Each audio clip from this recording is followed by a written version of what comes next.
With that motivation of bodhicitta in mind, we can do the verse of refuge in bodhicitta. I go for refuge until I'm enlightened to the Buddha, the Dharma, and the Sangha. Through the merits of giving and the other perfections, may I become a Buddha to benefit all sentient beings. I go for refuge until I'm enlightened to the Buddha, the Dharma, and the Sangha. Through the merits of giving and the other perfections, may I become a Buddha to benefit all sentient beings. I go for refuge until I'm enlightened to the Buddha, the Dharma, and the Sangha. Through the merits of giving and the other perfections, may I become a Buddha to benefit all sentient beings.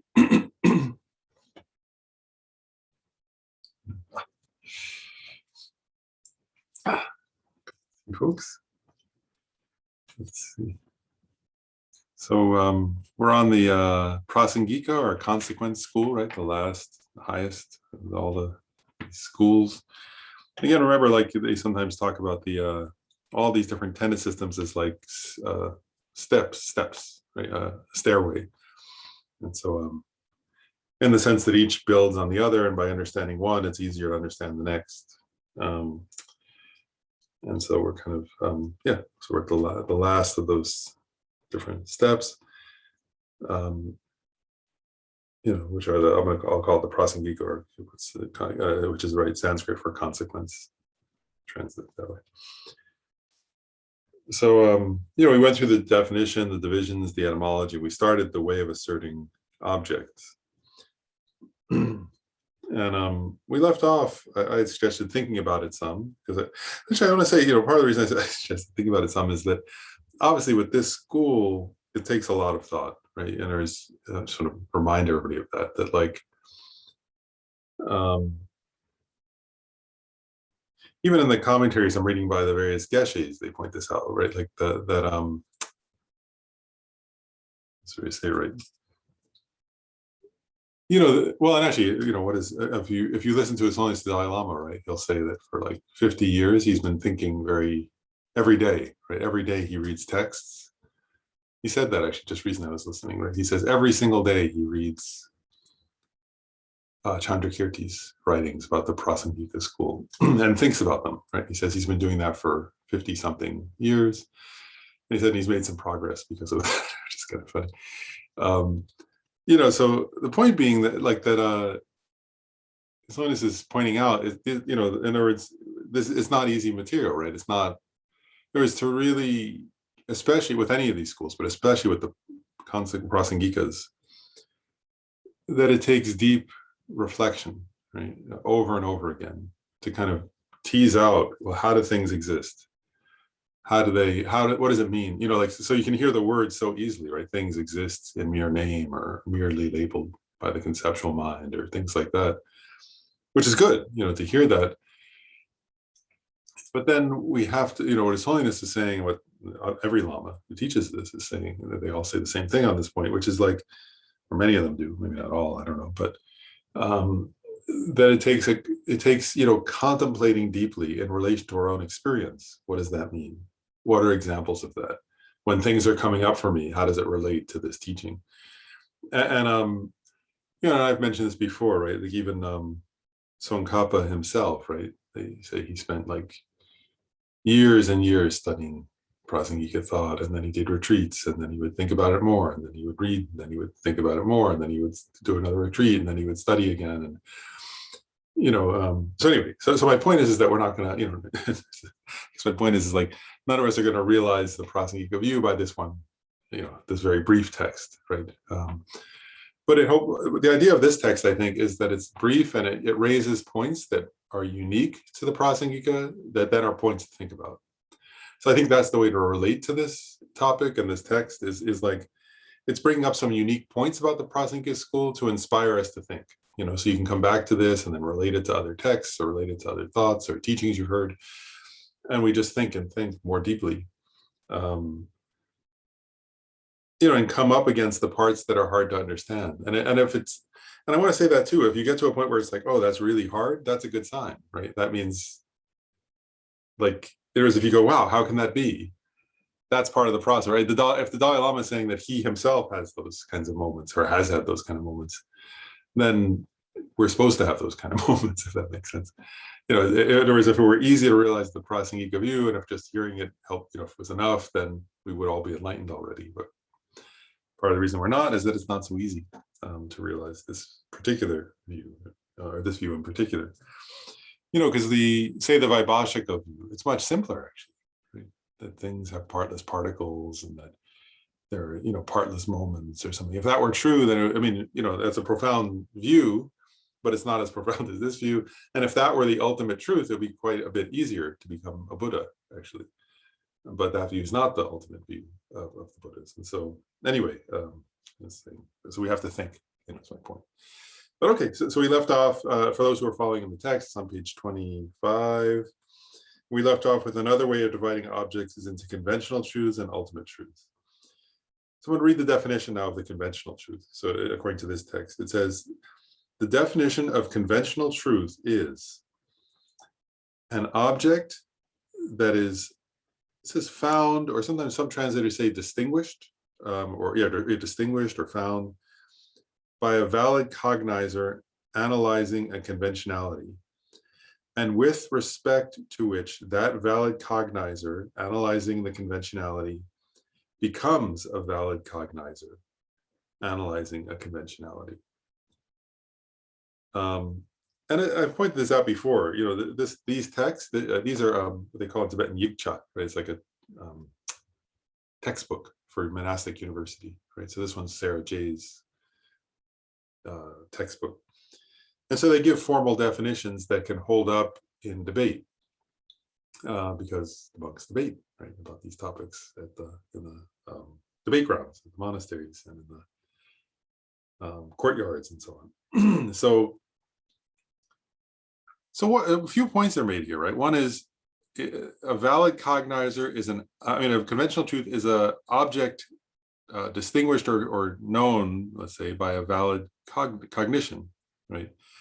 That's analyzing conventionality. Now, one point I want to make here is, why is it, I'm going to ask you guys, and I'll give the answer because I don't think people will know, but it says here, definition of conventional truth, I'm going to read just the first part, right? An object that is found by a valid cognizer analyzing a conventionality. Then there's an and, right? Why isn't the first part enough, right? Just, in other words, a conventional truth is that which is known by a valid cognition that knows conventionalities, right? Why does Jetsun Chogi Gelson add this whole clause, right? And with respect to which that valid cognizer analyzing the conventionality becomes a valid cognizer, right? Analyzing conventionality, right? I just want to suggest thinking about that, right? Like, just pause and think, well, wait a second. If it's an object that's found by a valid cognizer that's analyzing conventionality, why isn't that enough? That's what that it would seem like that's what a conventional truth is, that which is known, right? All objects, in other words, an existent thing is that which is known, right? In general, in Buddhism, right? An object of knowledge, or can be known, right? So then a conventional truth, I'm just saying, why not be able to just say, well, it's that which is known by a consciousness that's a valid cognizer analyzing conventionalities, right? But he adds this whole other clause, right? Which is a kind of, in English, it's kind of funny, right? With respect to which that valid cognizer analyzing the conventionality becomes a valid cognizer analyzing conventionality. I don't think anyone will get this, so I'll just say it. Otherwise, I would ask you guys. But it's actually the reason why he adds that clause, and he'll add a similar clause about ultimate truth, is to account for Buddhas. In other words, for ordinary people, an object that's found by a valid cognizer analyzing conventionality would be sufficient definition.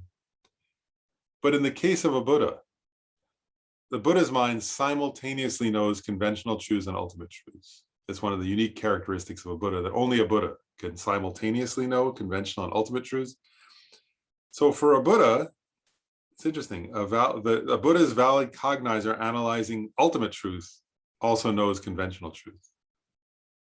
And a Buddha's omniscient consciousness analyzing a conventional truth also knows the ultimate truth. So if one were to say, a conventional truth is an object that is found by a valid cognizer analyzing a conventionality. Without that other clause, then ultimate truths would also have to be categorized as conventional truths in the case of a Buddha, because a Buddha analyzing conventionality also knows ultimate truth at the same time. Does that make sense? So so in a debate, if you gave that first definition, if you were at Sarah or someplace, or if you're at the Sarah monk debating with a Ganden monk or somebody, and you just gave that first definition, you would lose the debate, because your debate opponent would say, oh, so a Buddha, so when a Buddha analyzes conventionality, they know ultimate truth. Therefore, ultimate truth is conventional truth. And you would have a hard time, what's the word, standing up to that, because you would have just admitted that anything that's found by a valid cognizer as a conventionality is a conventional truth. So that would mean ultimate truth is conventional truth. So anyway, so that last clause is accounting for the unique experiences of a Buddha, for whom, so what we can say, and actually just the point, I'll make one other point about this, just so you know, maybe people aren't familiar. So what they're saying here is really that a Buddha's mind, like ordinary people, and actually ordinary people doesn't just include us, like it even includes bodhisattvas who have seen emptiness directly. So anybody who's not a Buddha, when we see conventional, when we cognize a conventional truth, we're not cognizing ultimate truth at the same time. Even Arya bodhisattvas who have seen emptiness directly, they say when they're in meditative equipoise, they can directly perceive emptiness. But when they come out of that experience, then they perceive, and they're perceiving conventionalities, houses and trees and chairs. They're not directly perceiving the ultimate truth. So only a Buddha can perceive both. So I'll make a quick point here, just for thought, is they say that a Buddha's mind that perceives both truths simultaneously is of one entity. I've mentioned this term before. It's one entity that perceives both truths simultaneously, but different isolates, right? So you can isolate in the sense that you can cognitively recognize, oh, one aspect of the Buddha's mind is cognizing conventionalities. Another aspect of the Buddha's mind is cognizing the ultimate truth of emptiness. They aren't actually separate entities, but you can cognize them as two sort of parts, in the same way that,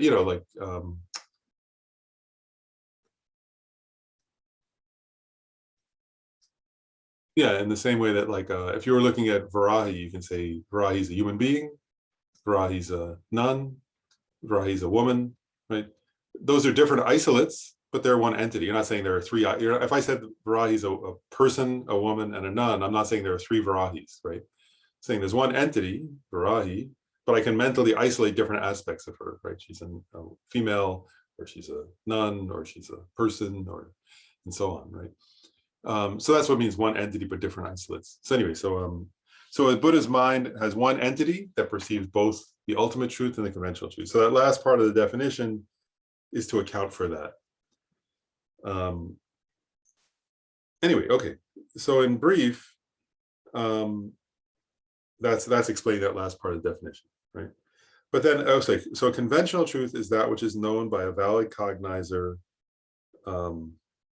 that's cognizing conventionalities. One important point I want to also raise here, just to think about, again, I'm just encouraging thought, is it says valid cognizer, right?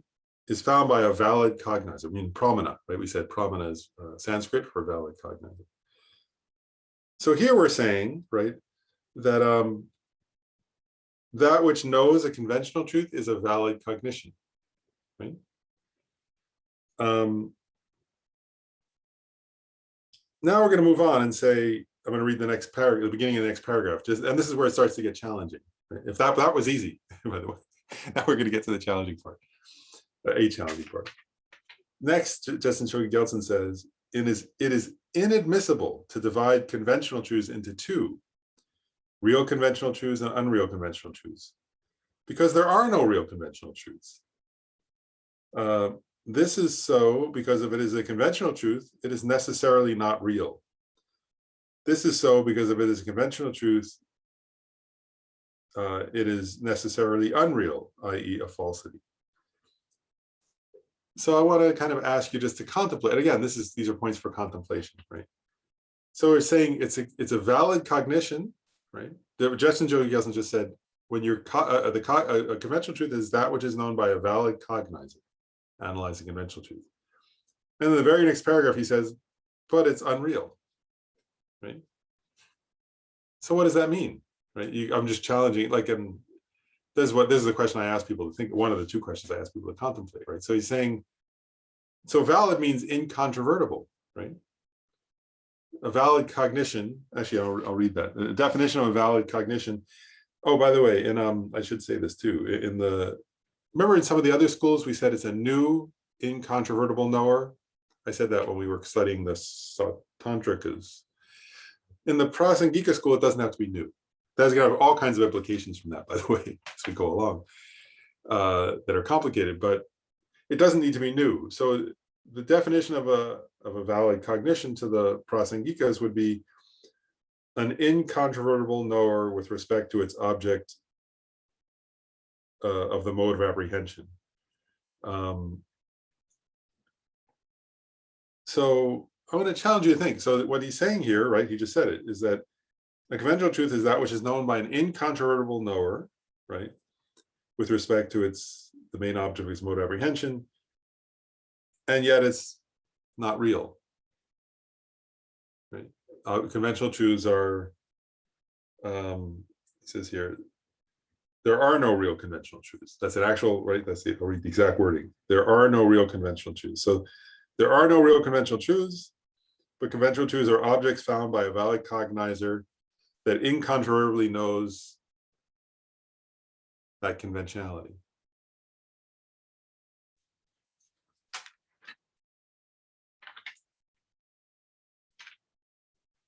So anyway, I mean, I'm just, that's what Justin Jogi Gelson is saying, right? That's the nature of conventional truth. They're not real, but they're known by a valid cognizer analyzing or distinguishing conventionalities. And I'm going slow here, I mean, we could, I'm just going a little slow on this point because the point is to think, what is he talking about? Like, how can that be, right? How can it be and in some ways, he's actually jumping into the deep end in the sense that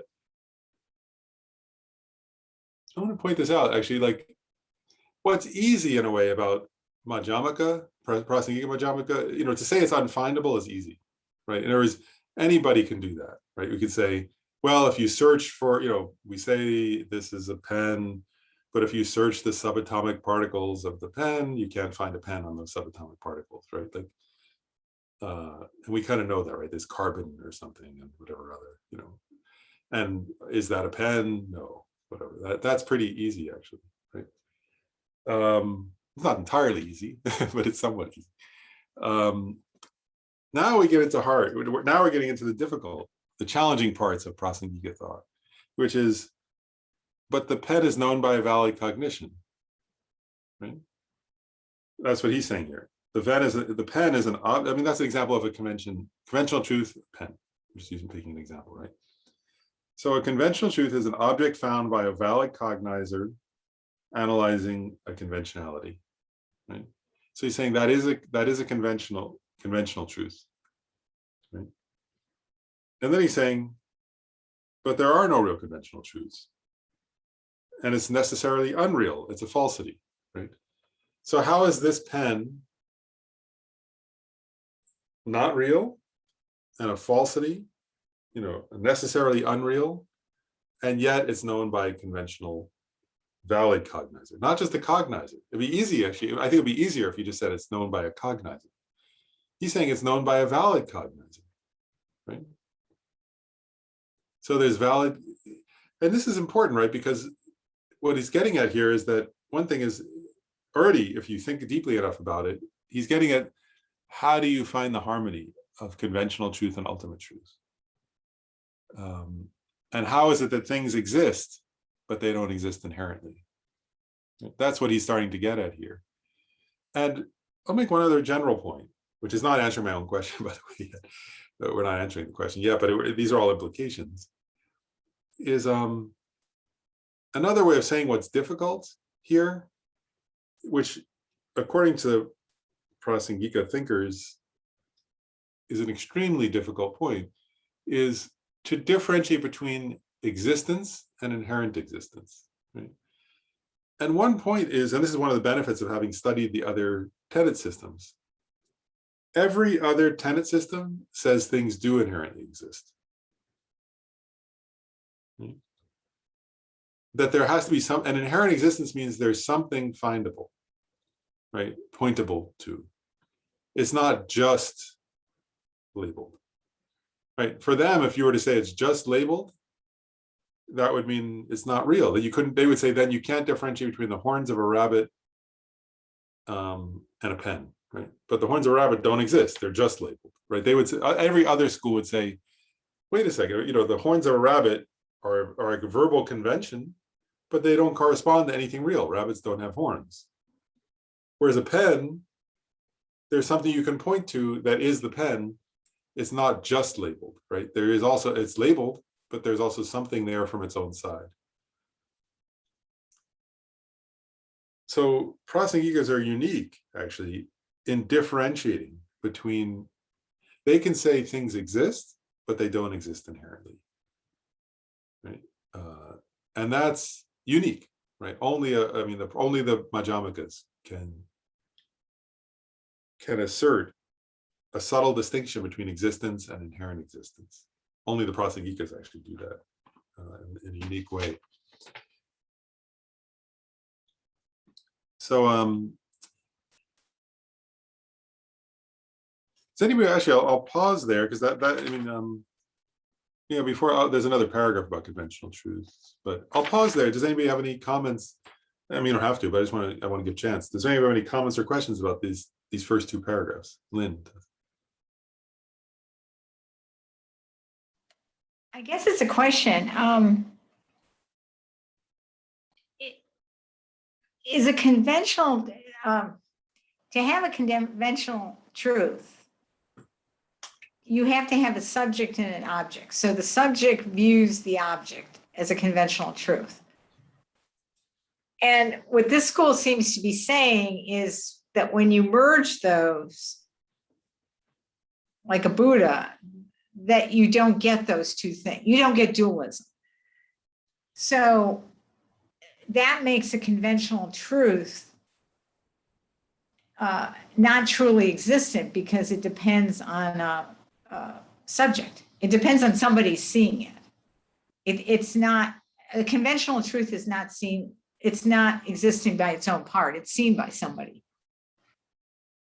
So I have a question for you, actually. How is that different? Like, I'll ask it. Yeah, I mean, I could say various. I'll ask a question. Like, the autonomous Madhyamikas, right, who we just studied, the most recent sub-school, right, that are not Prasangikas, they say, right, that that dependent arising means there's a subject and an object. Remember, like they say, dependent arising means there's a subject and an object, and that things only exist conventionally, right, because of a dependence upon both the subject and the object, and that there has to be a mind, that part of how a thing exists is dependence upon the mind knowing it, and that otherwise, so that's why it's empty of existing independently, because it depends upon the knower and the known. So how is that, or how is what you said different from that? And wouldn't that be similar to the autonomous middle way position? Except this goes further to say that's only a conventional truth.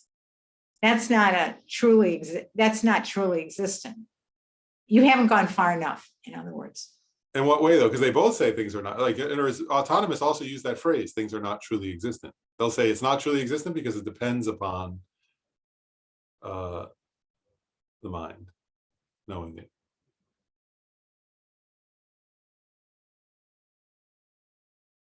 I don't know. And that's why I sort of gotten stuck there. And that's why I'm asking the question, though. It's good to that's what we have to do is go, wow, like, okay, what is the, and like, it's hard, actually. That's what that was perfect in a way, because it's hard to differentiate. Right? What I'm getting at is like, it's really hard to differentiate. What are the different? They're different, right? I mean, Chandrakirti wrote entire page, I mean, hundreds of pages differentiating, these subtle points. But from Bhava Viveka, for example, who was a autonomist, but it's subtle, it's subtle to get what's the difference. That's why, so that's why I asked that question. It's like, it's a very subtle difference. And anyway, so I think it's good that we're exploring that. I don't want to, that's great. This is what we're supposed to be doing, is exploring what are those differences. Where is the difference? Well, would one difference be that although they both agree that everything depends on the mind, to come into existence, but that the Prasangikas would say there are no defining characteristics inherently, whereas the autonomous school would say that there are defining characteristics that because otherwise, like for example, fire burns. You know what I mean? Fire wouldn't burn if it didn't have an inherent qualities within it. So is that one of the differences? That's one of the differences, isn't it? That is a difference. Yeah. And one thing I'll ask, again, like yes, first of all, yes, that is a difference. And one thing that's hard here, this is what these paragraphs are getting at, so I just want to ask to contemplate together, is so from a Prasangika's perspective, if there are no inherent defining characteristics, right, then well, actually, this way, I'll just ask a simple way. Then what's the difference between the horns of a rabbit and the ears of a rabbit? Like, both are verbal designations, right? I can say the horns of a rabbit and I can say the ears of a rabbit. But rabbits have ears and they don't have horns. So what's the difference? Like, if rabbits don't have any inherent defining characteristics including of having ears, then what's the difference between saying the horns of a rabbit and the ears of a rabbit? That it functions, the ears function, whereas because the horns of a rabbit don't exist, they can't function. That's all I got. That's an interesting way to think about it. And so now let's connect it. Let's connect that to this paragraph, right? So what does it mean then to be a valid cognizer, analyzing conventionality? And what does it mean that it's not real? Now, I think we're closer, right? I think this discussion is helpful to think about this, right? So it's good that we're talking. This is a good discussion. So what does it mean then to be a valid cognizer? Conventional truth is that which is found by a valid cognizer, and yet it's necessarily not real, right? It's a falsity.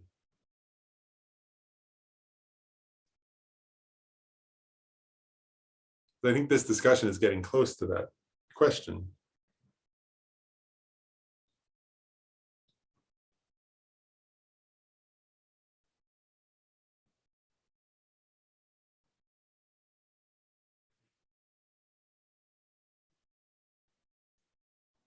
And go ahead. Lynn, go ahead. It's something you said and Varahi used to say as well. If you're a Buddha, you see both things together. You see the conventional truth, and then you see that doesn't exist. So does it have something to do with that? Interesting question. Seeing it simultaneously or sensing it, however it is, sensing it, seeing it simultaneously.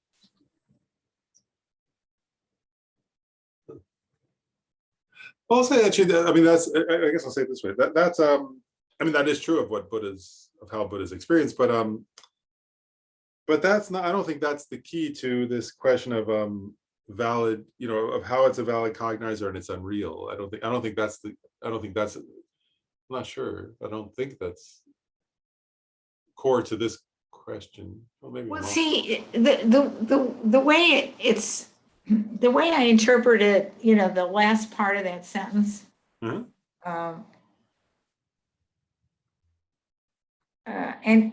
is with respect to which that valid cognizer analyzing the conventionality becomes a valid cognizer analyzing a conventionality. it's like the Buddha sees that person as someone analyzing this conventionally. So the Buddha is both analyzing something conventionally and also seeing the other person who's not a Buddha analyzing it. That's true. I mean, the Buddha sees both. And at the same time, the Buddha sees the ultimate truth nature of the things. That's Right. true.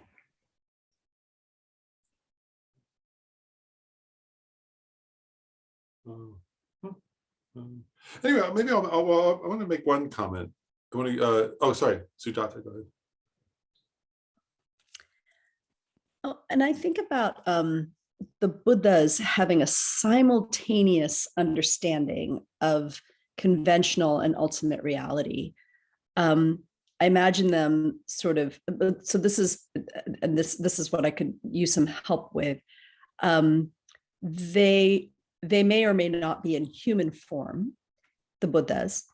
And so they may or may not have like eyes and noses, like our sense consciousnesses, et cetera, right?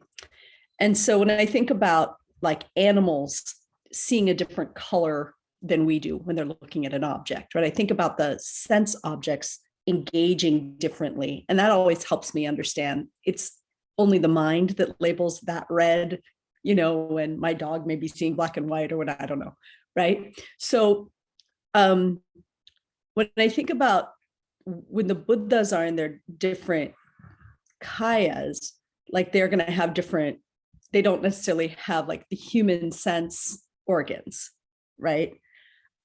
But I think in their omniscient minds, they would know that humans would be seeing something as red, right? But they're not necessarily like, because they're omniscient. And so I think that that's a part of how, that's a part of what I'm trying to come to terms with all of this. And then I just need to name as something else. I need help with in understanding this. In that, in some ways, this simultaneously understanding, like that a Buddha can see the simultaneous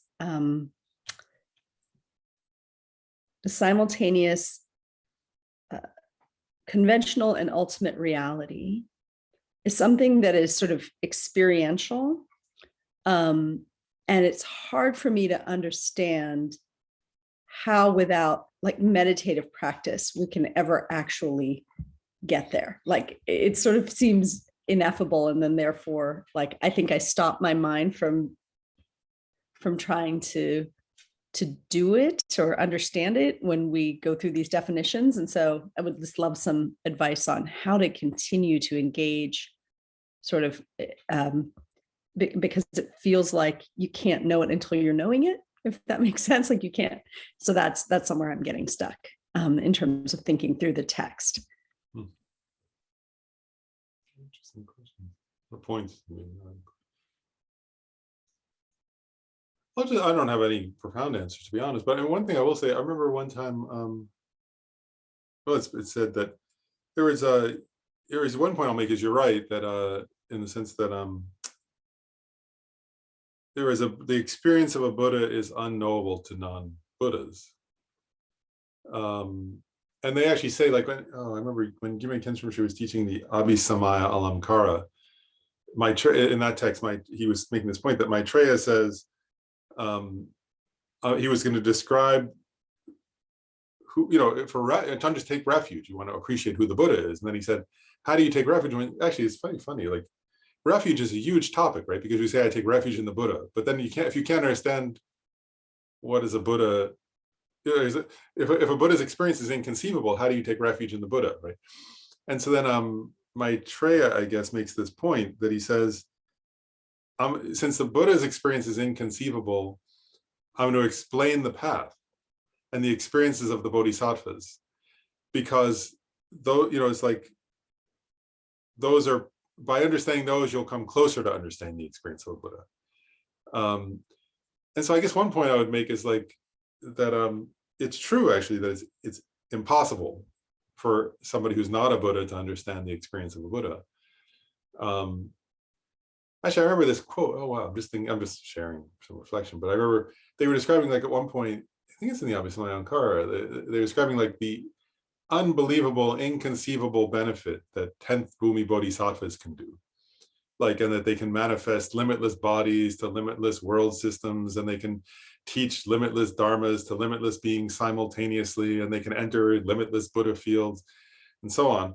And then it says, and so it goes on and on describing these qualities of a 10th Bhumi Bodhisattva. And then it says, basically it says something like, and their qualities compared to a Buddha are like a hoof print, like the water in a hoof print compared to the water in the ocean or something, is a compared to a Buddha. And you just go, but they help you get some inkling, I guess. That's why they're explaining it, right? Is that they're saying, by understanding these qualities, then you get some inkling. You know, if you can understand water contained by a hoof print, then you can get some idea. Oh wow, so then the ocean is like this or something.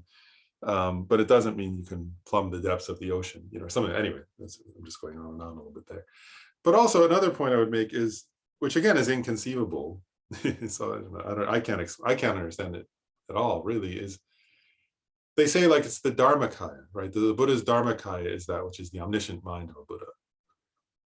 And so you're right in the sense that also, so the Dharmakaya knows like every being's different kind of experiences. You know, so humans and animals and hungry ghosts and so on. That's inconceivable. And then another thing that's inconceivable is they say, like, I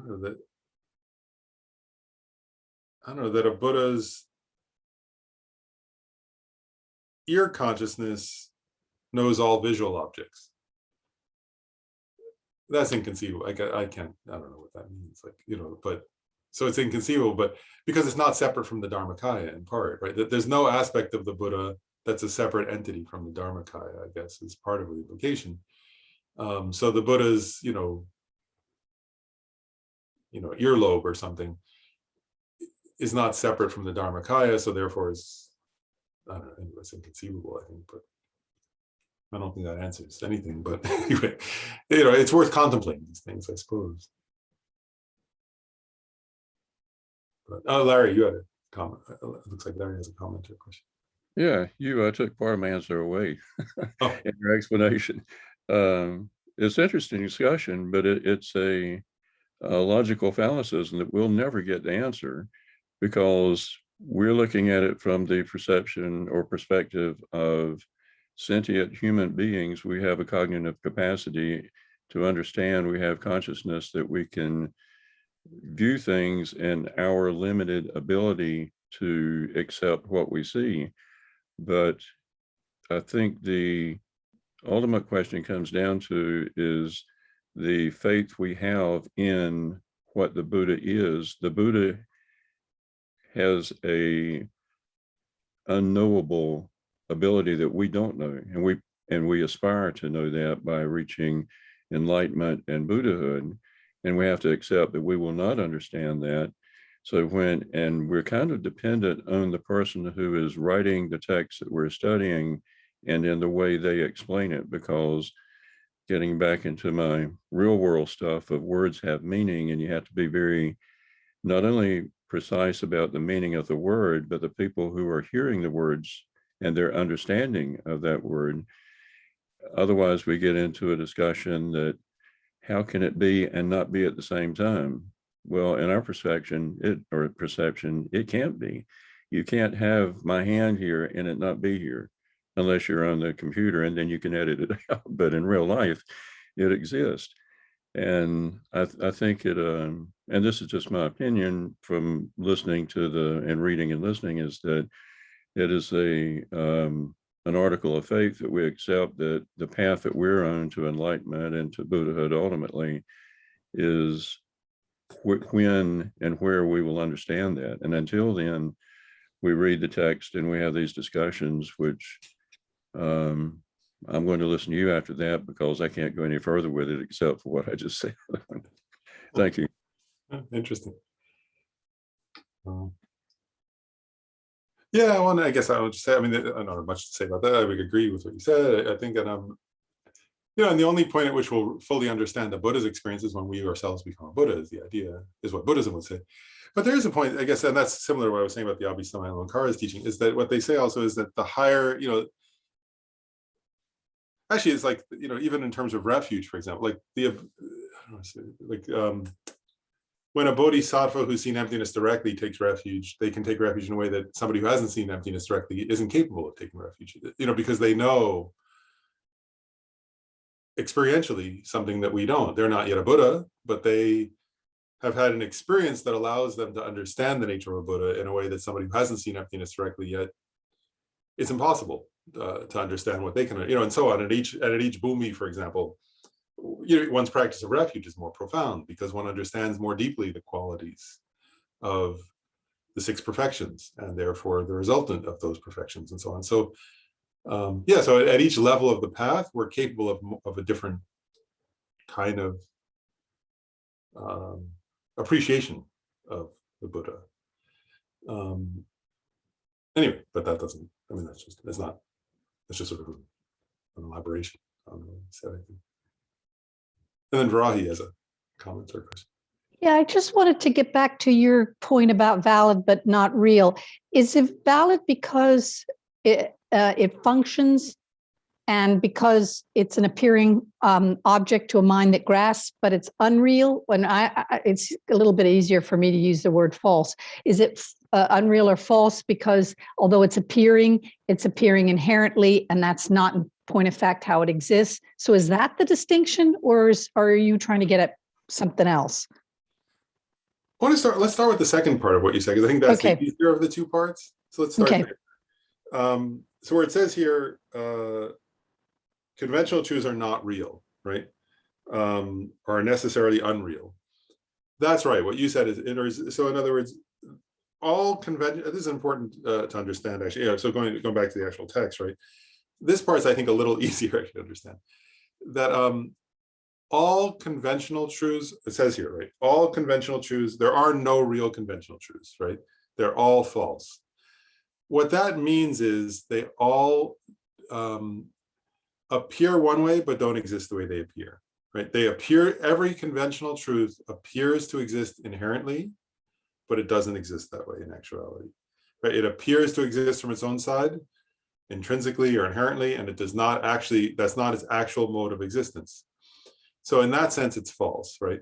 So in other words, like the pen appears to exist inherently from its own side, but it doesn't exist in that way, so it's false. Or they sometimes say they sometimes use the term, it obscures its actual nature, right? So the way it appears obscures its actual nature because it appears to exist intrinsically, it appears to exist from its own side, it appears to exist truly, but it doesn't actually exist that way. So, and when a thing appears one way, but doesn't exist that way, we say, well, that's, it's not real or it's false. That's the meaning of that. Right? And so, and this is an interesting point, right? Just to contemplate a little bit, is that what the Prasangikas are saying is that all conventional truths, for ordinary people and even for people who've seen emptiness directly, are like that. They appear one way, but they don't exist in that way. Therefore, they're falsities. They appear, and what they actually would say in more detail is that due to the previous imprints of ignorance, not ignorance itself, but the imprints of ignorance, that things appear to non-Buddhas in this way, as if they exist intrinsically or inherently, but they don't actually exist in that way, and therefore they're false. That's what it says, right? They're not real in the sense that they don't exist in the way they appear. That doesn't mean they don't exist at all, right? It just means they don't exist as they appear. That's one point, right? And then in terms of how is it valid, why? Because that was the other part of what Varahi mentioned. To get further into that, I actually want to read the next paragraph, and then we'll come back to it. So the next paragraph, which is on the next page 26, says, it is admissible to divide conventional truths into 2, real and unreal, relative to the perspective of a worldly consciousness. Because a form, relative to the perspective of a worldly consciousness, is real, while a reflection of a face in a mirror, being a face, relative to the perspective of worldly consciousness is unreal. If it is real relative to the perspective of a worldly consciousness, it does not necessarily exist, because truly established forms are real with respect to worldly consciousness, but do not exist.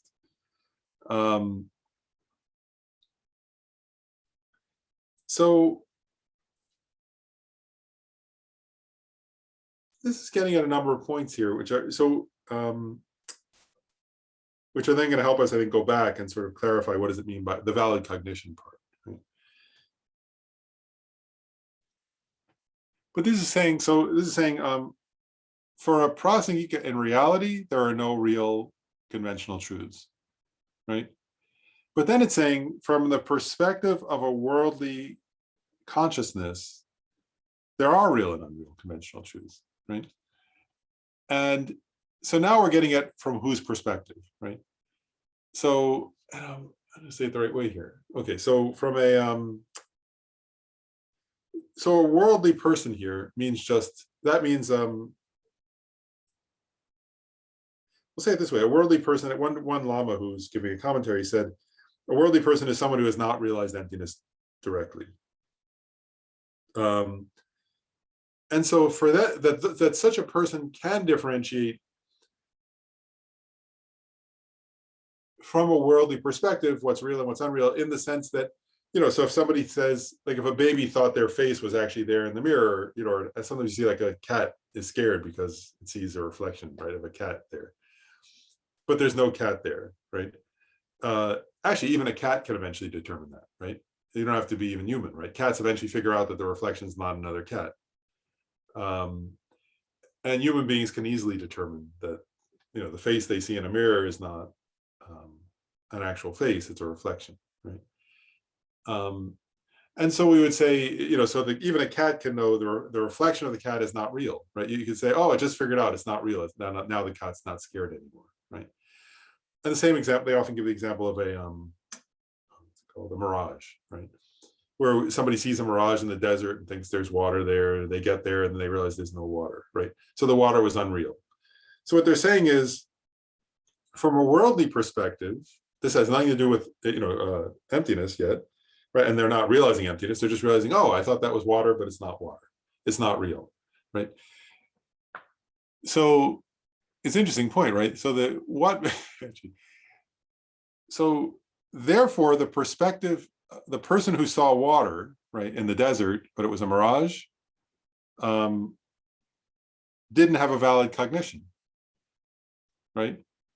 Because they checked and then there was no water there, right? So it wasn't a valid cognition, because they subsequently, and the proof of that is they could subsequently say, I went there and there was no water, it was a mirage, right?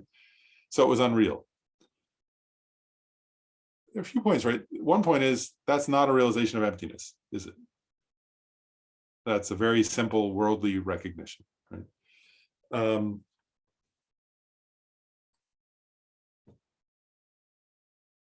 And see, I made a note here. So another point and this is an important distinction to make, is, and Chandrakirti makes this point many times, and it's important at this point to understand this. So what Chandrakirti, who's one of the foremost explicators of the Prasangika view, says is, with regards to worldly conventions, we don't engage in ultimate analysis, right? Because as soon as you start to engage in ultimate analysis, or if you're discussing worldly issues, they're distinguished based on a worldly, what does he say here? A worldly consciousness. So if you're saying, like, what's there to say, right? If you're asking the question, like,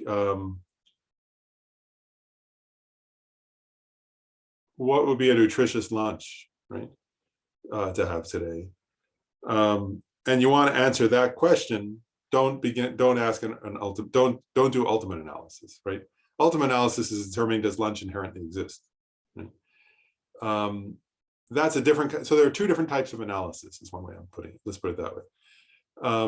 Conventional analysis has nothing to do with ultimate analysis, right? So if two people were debating, like, I think that avocados are healthy, and somebody else thinks, I think they're not healthy. They have fat or something. They're healthy fat versus not healthy fat, right? If people were having that discussion, right, that's a discussion for worldly consciousness, right? And you don't ask at that point, do avocados have inherent existence, right? Because that's a different category of question. And as soon as you start to do ultimate analysis, you're getting into a question of emptiness, right? Of ultimate existence. So one point is, with regards to real and unreal conventional truths, they're from a perspective of worldly consciousness. And so Chandrakirti makes this point. He says, he kind of says, we leave that to worldly consciousness to decide, right? So I go back now. So from an ultimate analysis perspective, right? Now I'm going to give whose perspective you're looking at it from, right? From the perspective of ultimate analysis, all worldly conventional truths are false, right? Because they appear one way, but they don't exist in the way they appear. That's a different question from the perspective of a worldly consciousness, right? Is something real or unreal? Means, is it valid or not valid? It's from that perspective. Does that make sense? So now we'll get into, what does it mean for something to be a valid cognition from a worldly conventional truth, right? That was what it said. Conventional truth is found by valid cognizer analyzing conventionality, right? Like the pen, right? If we look at that from the perspective of somebody who's realized emptiness, right? Or from ultimate analysis, it's false, right? Because the pen appears to exist inherently, but doesn't exist. It's not findable. There's not one atom, right, of pen existing from its own side. And so from an ultimate analysis point of view, it's a false appearance, right? That's a different question from, is this, conventionally, is this a pen, right? It's a different kind of question, actually. And what we're getting at here is that this question, so this paragraph where it says there are two types of conventional truths, real and unreal, from the perspective of worldly consciousness.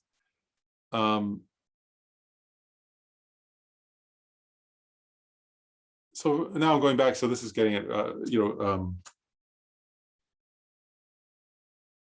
point that Varahi made about it functions, right? That was what Varahi, you said, it functions, which I think was a good thing, reasonable point. And I guess what I'm raising here is I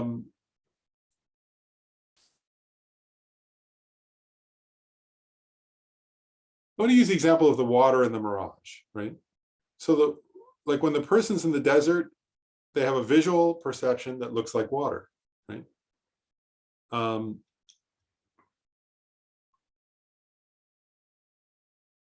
And so is that a valid cognition? Or going back to this point about valid cognition, right? Is that a valid cognition of a conventional truth? And what we can say is, no, it's not, right? It's not a valid cognition of water, right? And the reason why, actually, what they actually would say is this, is that another valid, in other words, another cognizer that's a valid cognition can refute it. Another worldly consciousness that's a valid cognizer can refute it. So, and that could be another person, right? Like if you're on a cell phone with somebody, you say, "Oh, I see a mirage. Looks like it's this far away," and then you're on the cell phone, and the other person says, "Oh, I'm standing there. There's no water here." Well, they're having a valid cognition which contradicts your appearance. Therefore, yours is not a valid cognition, right? Or if you walk there and then you see that it's desert and that there's no water there, your own subsequent valid cognition refutes your previous appearance. Therefore, it's not a valid cognition. And so, but those are those are still worldly. Those are worldly consciousnesses, right? So this is getting at what this paragraph is saying, right? That a worldly consciousness, meaning an ordinary consciousness that's not doing ultimate analysis, can determine if something's real or unreal, in the sense that either your own subsequent cognition or somebody else's cognition can refute it, right? And so remember the definition of, actually it's interesting, now we go back. What's the definition of a valid cognition? That which is incontrovertible, right? Well, if your own subsequent cognition realizes there's no water there, it wasn't incontrovertible, right? And actually, so I just want to reflect on this together for a moment, right? So with the example of a mirage, it's pretty easy, isn't it? You could see how it's not incontrovertible, therefore it's not a valid cognition, right? From a worldly perspective. So for it to be a valid cognition of a conventionality, are you starting to get the sense of here? So I want to go back now and clarify. This is answering these earlier questions. On the one hand, all conventionalities are false because they appear to be truly existent or inherently existent, but they don't exist in the way they appear, right? So ultimately, they're all false, right? Or in the end, they're all false. In that sense, they're all false. It might be a better way to put it this way. In that sense, they're all false. That's the best way to put it. In the sense that they don't exist as they appear, they're false. But now, from the perspective of a worldly content, using this phrase and this, because I like Larry's point about language is important. So using this language here from Justin Shogi Yeltsin, relative to the perspective of a worldly consciousness, right, is something a valid cognition? Well, is it incontrovertible, right? And here it gets interesting, I think, because what's clear is if somebody else has a valid cognition, like the person on the cell phone who says, no, there's no water here, sorry. Well, you know, if you trust that person, you'll go, oh, shoot, it's a mirage. And you'll realize it at that moment, right?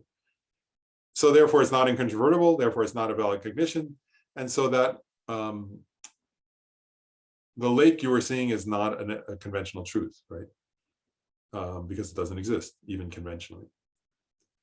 If you walk there and then you see there's no lake there, right? Your subsequent valid cognition proves that your earlier appearance was not incontrovertible. Therefore, it wasn't a valid cognition. There was no valid cognition. So it wasn't a conventional truth. It wasn't even a conventional truth, right? Because it wasn't incontrovertible and it doesn't exist even conventionally. I'm going to mention something a little tricky, just because I'm trying to make things complicated, I guess. Like, with regards to the pen, right? If I do an ultimate analysis of the pen, and I refute that there's an inherently existent pen, right? Which one can do. I'm not refuting that a merely labeled pen exists. So that also doesn't make the perception of a merely labeled pen not incontrovertible, right? It could still be a valid cognition. So the point here I'm getting at is that a conventional truth, right, is just,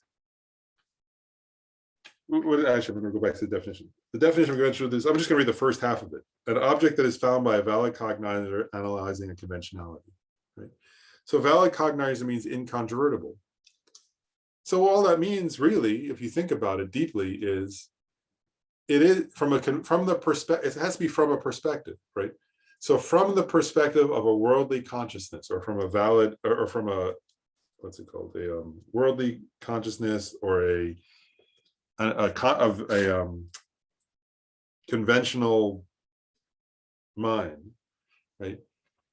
It's a perception or cognition that's incontrovertible, means nothing directly contradicts it. And if nothing directly contradicts it, then it's a valid cognizer, right? If something else does contradict it, then it's not a valid cognizer.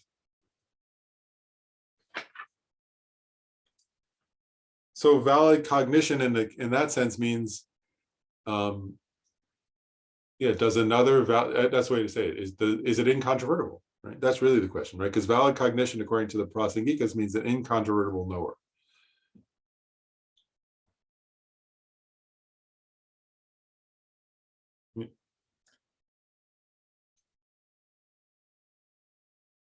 I'll go on and I'll just finish this section, and then we'll go back and see if there are questions, because maybe it'll help. Next, it says the definition of ultimate truth is an object found by a valid cognizer analyzing the ultimate. And then it has this and with respect to which that valid cognizer analyzing the ultimate becomes a valid cognizer analyzing the ultimate. So first of all, again, the after the and part, that's addressing the mind of a Buddha, the omniscient mind of a Buddha that has, like the previous clause. So the simple question is, the simple way of getting at this is, in general, an ultimate truth is that which is found by a valid cognizer analyzing the ultimate. So as this is what I was getting at earlier, analyzing the ultimate means doing ultimate analysis. So it's asking the question, right? This is a mind, right, that began by asking the question, the ultimate question, does this truly exist, or does this exist inherently? And an ultimate truth is that which is found by that kind of consciousness. Really, an ultimate truth is a mind that's directly perceiving the answer to that question, right? And the object known by that mind. The object known by a mind, actually, technically it would be the object known by a mind directly perceiving the answer to the question, analyzing, does this exist inherently? It says the visions of ultimate truths are similar to those in the concept of minds only. However, in this context, it's asserted that true cessations are necessarily ultimate truths. Anyway, and to put it simply, right, there are two. So what's getting at here is there are two types of knowers, right? Because we said, what are the objects, right? So there are two types of knowers which know the two types of objects. So there's one type that analyzes the ultimate, right? And that knows the objects, which are ultimate truths. All ultimate truths are emptinesses. Does that make sense? So if it's an ultimate truth, that's an emptiness, according to the Prasangikas. And this is an important point. Only emptinesses are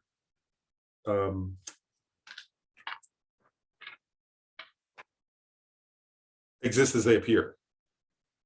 Right?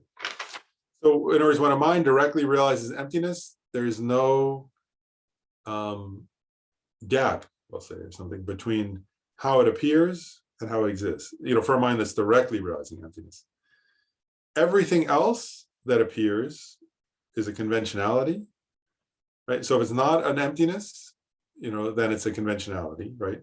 And if it's a conventionality, then it doesn't exist as it appears, because it appears inherently existent, but it doesn't exist that way.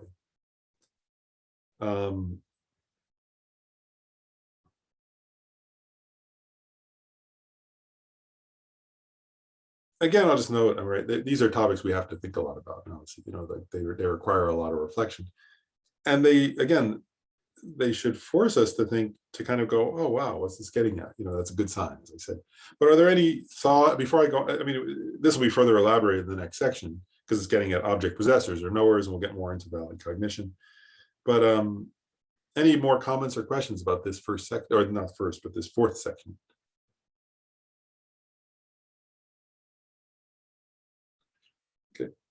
So I want to go on then a little bit. Yeah, there's still time. So now it says number 5, section 5, the way of asserting object possessors, right? And so there are two types of object possessors, as there are in other tenet systems: persons or consciousnesses. Some tenet systems also say language can be an object possessor, right? But in this school, in this text, we just say persons or consciousnesses.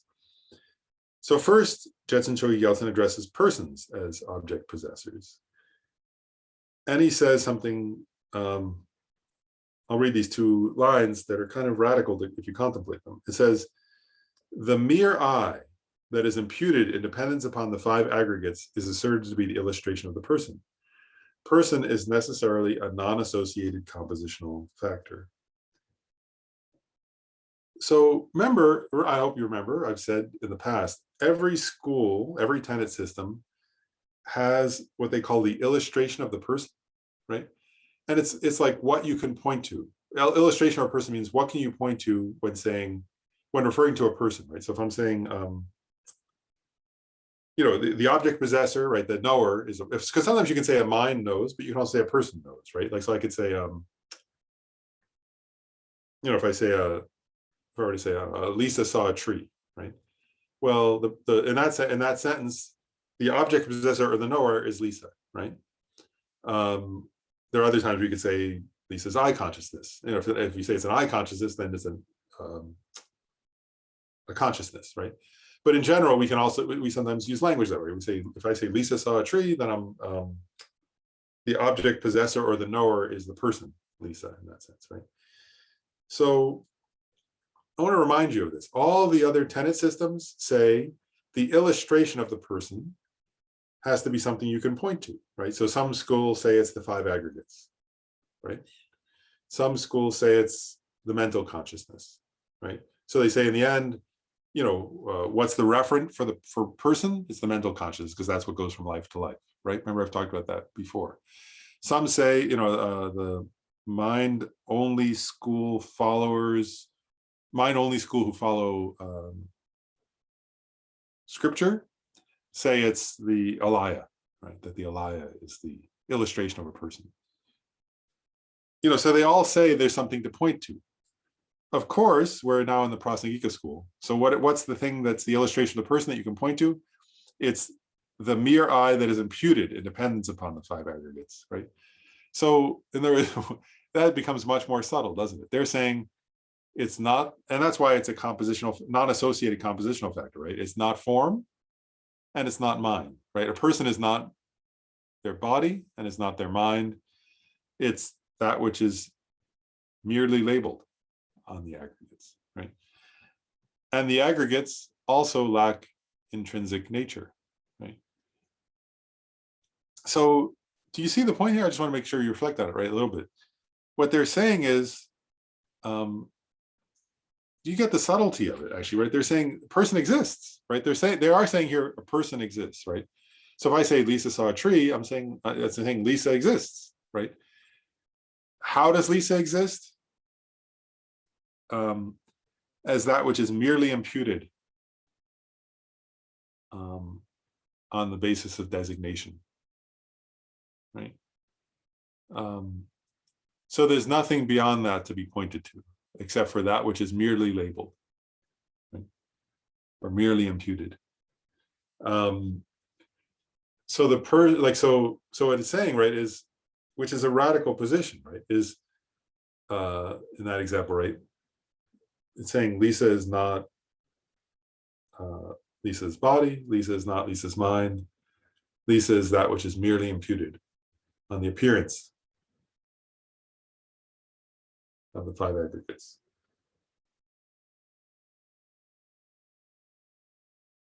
Right, and other schools say, if you can't find something that's the basis, something that's the actual basis of that designation, then you're being nihilistic, right? Prasangikas say, no, we're not being nihilistic. Lisa exists as that which is merely labeled. Right? And what goes from life to life? The merely labeled I. Right? What carries the karma? The merely labeled I. Karma functions based on something that exists in mere name, merely labeled by the conceptual mind. That's what this. So there are deep. Those little 2 sentences have very deep implications here, right? So then the illustration of the person is the mere I, or that which is merely imputed, the I that's merely imputed on independence upon the 5 aggregates, right?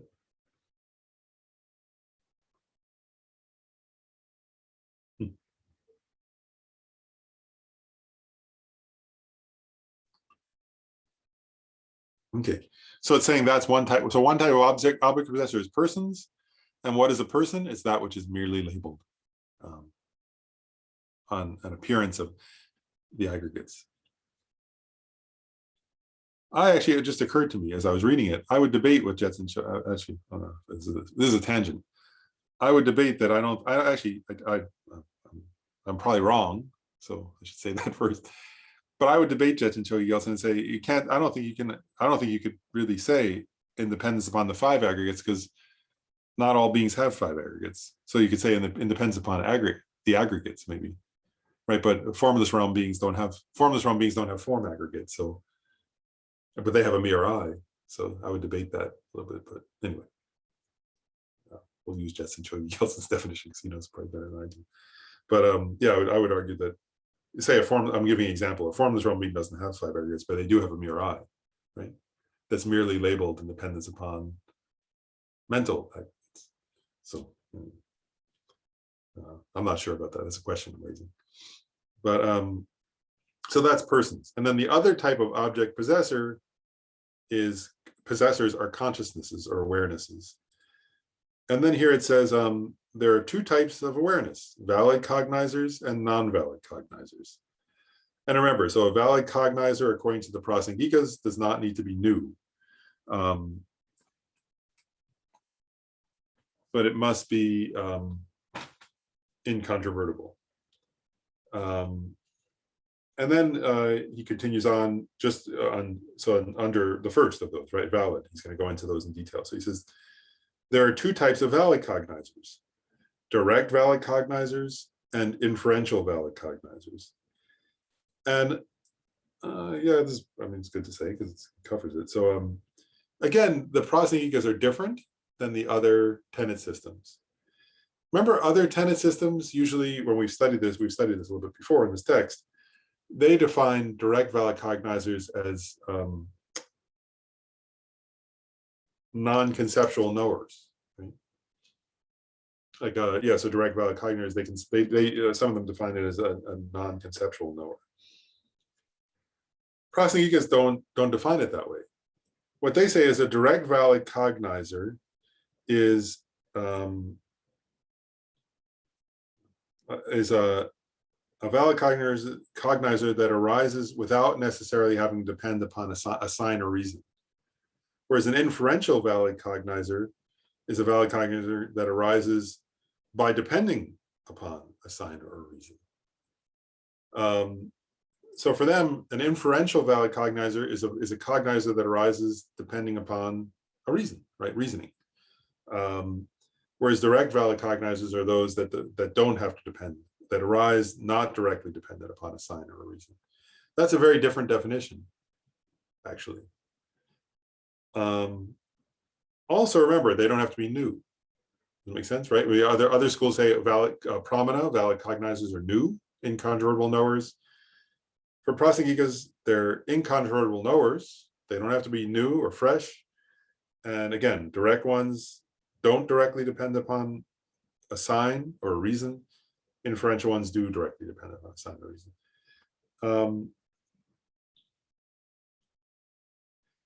One reason why that's important is, remember in I don't know if you remember this, but we covered it in the Sautantrika school. Sautantrika schools talked about what do they call it? Subsequent cognizers, right? And for them, because a pramana, a valid cognizer, had to be new, subsequent cognizers were not valid cognizers because they're subsequent, they're not new. For Prasangikas, it can be subsequent and still be a valid cognizer because they don't say it has to be new. That's one point.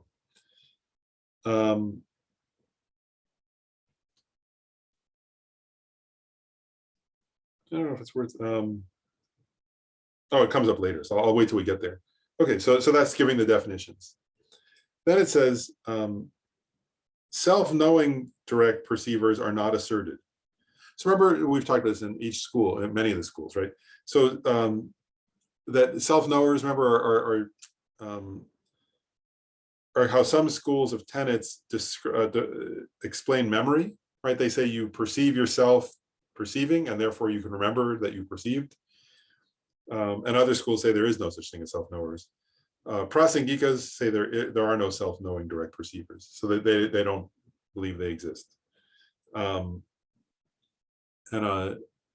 there's a famous passage in Shantideva's Guide to the Bodhisattva's Way of Life that addresses this, right, where he says, an eyeball doesn't see itself, a sword doesn't cut itself, that there is no self-knower is his point. There is no self-knowing. Whereas consciousness simply knows its object. It doesn't self-know at the same time. So that's, and Shantideva is a Prasangika, Madhyamaka philosopher, so he's asserting that view. So anyway, so they don't assert self-knowing direct perceivers. And he says, and a sense consciousness in the continuum of ascension being is necessarily a mistaken consciousness. Again, this is different than other tenet systems, and I've already explained this, right? That in the sense that a sense consciousness, what does it say? A sense consciousness in the continuum of ascension being, right? That means like an eye, ear, nose. is mistaken, right? Because it perceives things to exist inherently. When I look and see a pen, the appearance to me is as if the pen exists from its own side and intrinsically there from its own side. That's mistaken. So my sense consciousnesses are, as it says here, necessarily mistaken in that sense. Doesn't mean they're wrong consciousnesses in the sense that doesn't mean this isn't a pen, but they're mistaken in the sense that the way it appears to my sense consciousness is not how it actually exists. So it's a mistaken consciousness in that sense. And I want to just say, that according to Prasangikas, that is true because of the imprints of ignorance. What they're saying is that we have beginningless imprints of ignorance, and therefore, because of those, things appear to us, sounds, sights, smells, taste, touch, as if they exist inherently and exist from their own side, even to our sense consciousnesses. And that's a mistaken appearance, right? Things don't actually exist that way, but they appear that way. And this is, I mean, what Jetson Chogi Gelson is doing is he's bringing up the points that are unique to this tenet system, right? Because other tenet systems don't say that sense consciousnesses are necessarily mistaken. Certainly for example, like Sautantrikas don't say that, right? Because they don't even think that external objects, for example, are empty, right? They would say, so they wouldn't assert this, but this is a tenet of the Prasangika Majamika school. Okay, so so sense consciousnesses in the continuum of a sentient being are necessarily mistaken. Then it says, mental consciousnesses and yogic direct perceivers can either be mistaken or non-mistaken. And so I'll ask you guys, how can that be?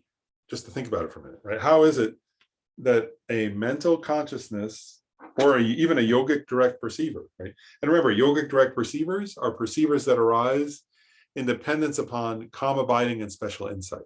Right? That's so a mental direct perceiver has a broader definition. It could be like a clairvoyant mind, right? But a yogic direct perceiver is a consciousness that arises, the unique empowering condition, they say, of a yogic direct perceiver is calm abiding and special insight. So how is it that a yogic direct perceiver can either be mistaken or non-mistaken? I'll answer the question in a sec, but I just want to pause to think about it. And actually, I'll say according to this school, there are three types. Maybe I'll help. So think about. I'm going to explain the three types of yogic direct perceivers, and then I'll ask you which one is mistaken, which one is mistaken, and which are mistaken, and which are non-mistaken. So the three types of yogic direct perception are a yogic direct perception directly realizing subtle impermanence, a yogic direct perception directly realizing coarse selflessness, or realizing coarse selflessness. So yes, sorry, let me restate it. There are yogic direct perceivers realizing subtle impermanence. There are yogic direct perceivers realizing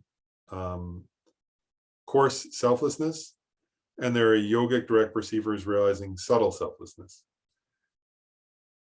Of those, which are mistaken and which are non-mistaken?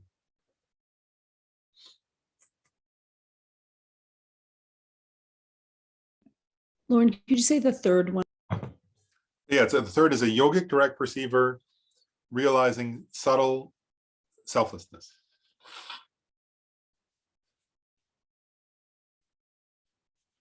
So does anybody have thought which of those are mistaken in the sense of, right, if the definition of unmistaken is, so the definition of mistaken, right, means it appears one way but exists another. It doesn't exist in the manner that it appears. An unmistaken consciousness means it exists precisely as it appears. I'll give you a hint. Only one of those is unmistaken. The other two of those are mistaken in that sense, right? And one of those is unmistaken.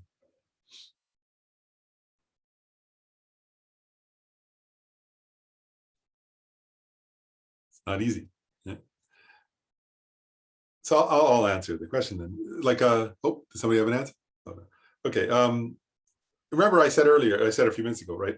Only, and according to Prasanghikas, only the direct perception of emptiness is unmistaken, right? Only that, right? So the yogic direct perception realizing subtle impermanence would be mistaken because it's perceiving impermanence to exist inherently. It's actually subtle, right? It's a correct consciousness thing. Subtle impermanence is true, right? So it's a valid cognition, right? In the sense that it's perceiving something that's incontrovertible, which is things do change instant by instant. But it's mistaken because it's not directly realizing emptiness. Therefore, subtle impermanence itself would appear to be inherently existent to it. Also, the yogic direct perception realizing coarse selflessness, it's a valid cognition because coarse selflessness is correct, right? In other words, there is no coarse self. But it would still be mistaken consciousness because it would be perceiving coarse selflessness to exist inherently. Amazing, right? So even as it's realizing a kind of selflessness, it would still be subtly grasping at that selflessness or perceiving that selflessness, right, as existing inherently. So it would still be mistaken very subtly. But when you get to the yogic direct perception of subtle selflessness, right, that's an emptiness. There's no gap between the appearance and the manner of existence. So that one would be unmistaken. So that would be the example. That's the only example, actually, of a yogic direct perception in the continuum of ascension being that's non-mistaken, right?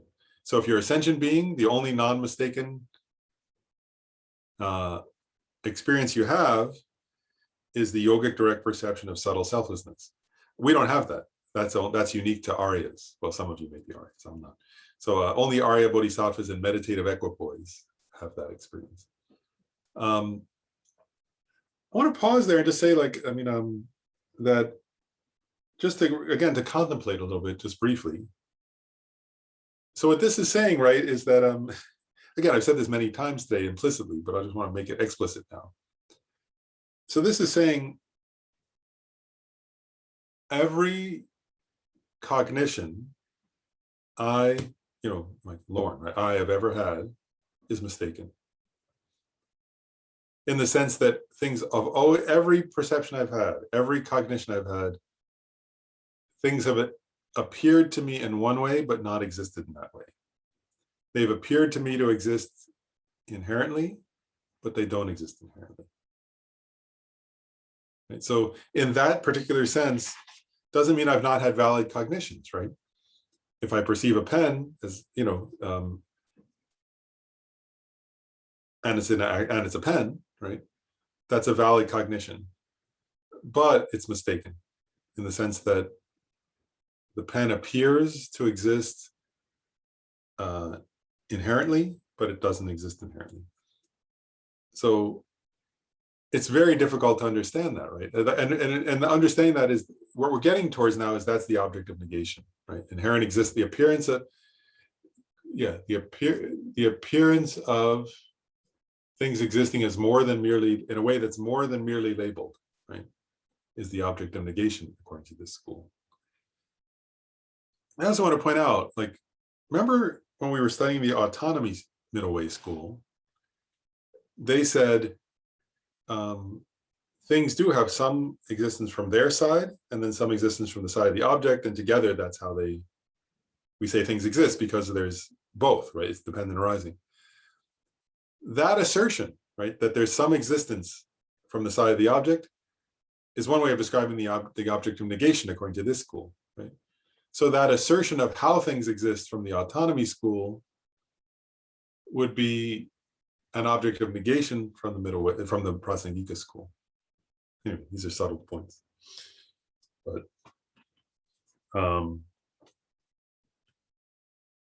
okay, so anyway, so that explains why there are mental consciousnesses and yogic direct perceivers that can either be mistaken or non-mistaken, right? A mental consciousness or a yogic direct perceiver directly realizing emptiness would be non-mistaken. All others would be mistaken. And according to this school, right, all sense consciousness of ordinary beings would be mistaken. Now it says, there are two types of direct valid cognizers. Conceptual direct valid cognizers and non-conceptual direct valid cognizers. So remember, the other tenet systems would say all direct valid cognizers are non-conceptual. So it's a unique tenet, right? That the Prasangika say there are conceptual direct valid cognizers. That's a unique tenet of theirs.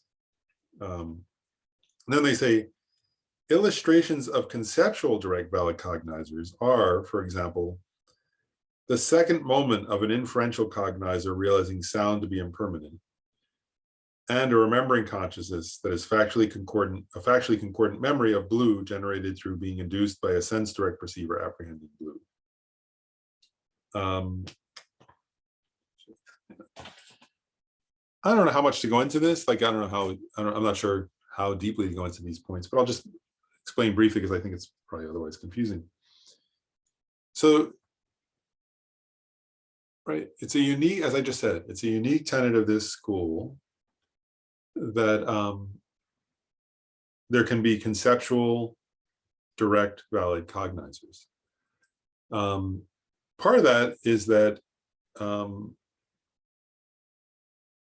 the definition of valid cognizer, right, wasn't, in the other schools, it was the definition was non-conceptual knower, right? Prasanghikas don't, as I mentioned, don't define it that way, right? They define it as, I have the precise wording, but they, in brief, they define it as a valid cognizer that analyzes this object without relying upon a sign or reason. You know, and inferential ones are those that do rely on a sign or reason, right? So what it's getting at here is, if you have a consciousness that knows something and doesn't directly rely upon a sign or reason, according to the Prasanghikas, it would be a direct valid cognizer. This is kind of counterintuitive, I think. If you've studied pramana from the perspective of the Sautantrika school, then this will be counterintuitive, because they define valid cognizers as non-conceptual, right? But if you think about valid cognition, according to this school, Prasanghikas, as valid cognizers that arise without directly depending upon a sign or reason, then what it's saying here is, well, if you saw the blue sky, right, and then later you remember seeing the blue sky, right, they're saying, well, it's blue, sky is blue, and you're knowing it, and it's not directly relying upon a sign or a reason, because you're not having to analyze and you're not having to use logic to prove that the sky is blue. You saw it with your own eyes, right? So they would say that's a conceptual, direct, valid cognizer of blue, right? That's the example they gave, memory, right? A remembering consciousness that is factually concordant, right? So there is factually concordant, the sky, right? I'm just giving that example. Factually concordant means the sky is blue, right? It's concordant with the fact. And it's generated through, it's a memory that's induced by having directly with your senses seen the sky as blue, right? So your eye consciousness saw a blue sky, then you're indoors and you think, oh, I saw the blue sky out there. It's very, very bright, sunny, very bright blue day today. The sky is very blue today. They're saying that would be an example of a conceptual, direct, valid cognizer. It's conceptual because because you're knowing it by way of actually, the reason why it's conceptual is you're knowing it by way of a, you could say generic image, or we could say, what's the other term we use for that? A meaning generality, right? Whereas you're not, at that moment, it's conceptual in the sense that it's mental, and you're knowing it by way of a mental image that's permanent, right? It's not, we've gone through this before, right? Sense direct perceivers perceive things that are impermanent and change instant by instant, but mental engagers, right, know by way of mental images, right? So I have a mental image of a blue sky right now. If I think about the sky, I have a mental image. You call it a generic image or a mental image or a meaning generality, we sometimes call them, but anyway, it's a mental image, I'll say. of blue sky, right? So that mental image is a memory of having seen the blue sky. According to this school, I'm going back to what the words here, right? It's a remembering consciousness, right? I'm remembering blue sky. It's factually concordant. In other words, I'm not saying the sky is green. I'm saying it's blue. It's factually concordant. And it's induced by having had a sense direct perceiver apprehending blue. So that would be an example or an illustration of a conceptual direct valid cognizer, according to this school. The other one they say is a second moment of a inferential cognizer realizing sound to be impermanent. So the first instant of an inferential cognizer realizing sounds impermanent would be an inferential cognizer, right? Because it relies upon a reason. You're reasoning and you realize, oh, sound is impermanent through a reasoning, right? Like it's a product. That's the typical one in Buddhism, right? It's produced due to causing conditions, therefore it's impermanent. That would be a reason. And when you realize that, that's an inferential cognition. What they're saying is after you've realized that, when you remember having realized that, or you dwell on that recognition, at that point, you're no longer relying upon a reason because you've already realized it based on a reason. So they're saying that would be a conceptual direct valid cognizer of the impermanence of sound. So these are unique positions of this school. And I'm kind of going over them. Well, they're in the text, so we're supposed to go over them. And also, there are things that, like in other words, there are things that, it's actually interesting, right? If you hear a generic teaching on the Prasanghikas, they won't go into these subtle points, will they? Most of you have heard lamas teach on Prasangika view, right? And they'll mainly talk about what's the object of negation and then how you refute it. But these are tenets. And what I want to suggest is if you're really interested in the Prasangika view, ask yourself, well, why do the Prasanghikas say these things? Why not just agree with the Sautantrikas on these points? And what I would suggest is it's not for no reason, right? It's that the Sautantrikas' definitions relate to inherent existence, right? They believe things exist inherently. So their analysis of these points makes sense in a system where you believe in inherent existence. If you don't believe in inherent existence, you have to define these terms a little differently. So I think that's where these different definitions come from, is how do you understand valid cognition in a world where there's no intrinsic inherent existence? So you can think more about that and see the implications. So what did we say? So we left off with, memory and so on. And then it says, an illustration of a non-conceptual direct valid cognizer is, for example, a sense direct perceiver apprehending form. So that's very simple, right? So in other words, that would be non-conceptual. So when your visual consciousness sees blue in that moment, that would be a non-conceptual direct valid cognizer. It's non-conceptual because it's an eye consciousness, right? And eye consciousness is not conceptual. Mental consciousness is conceptual. So that would be an example of a sense direct perceiver apprehending form would be, an icon. So that would be an example of a non-conceptual direct valid cognizer.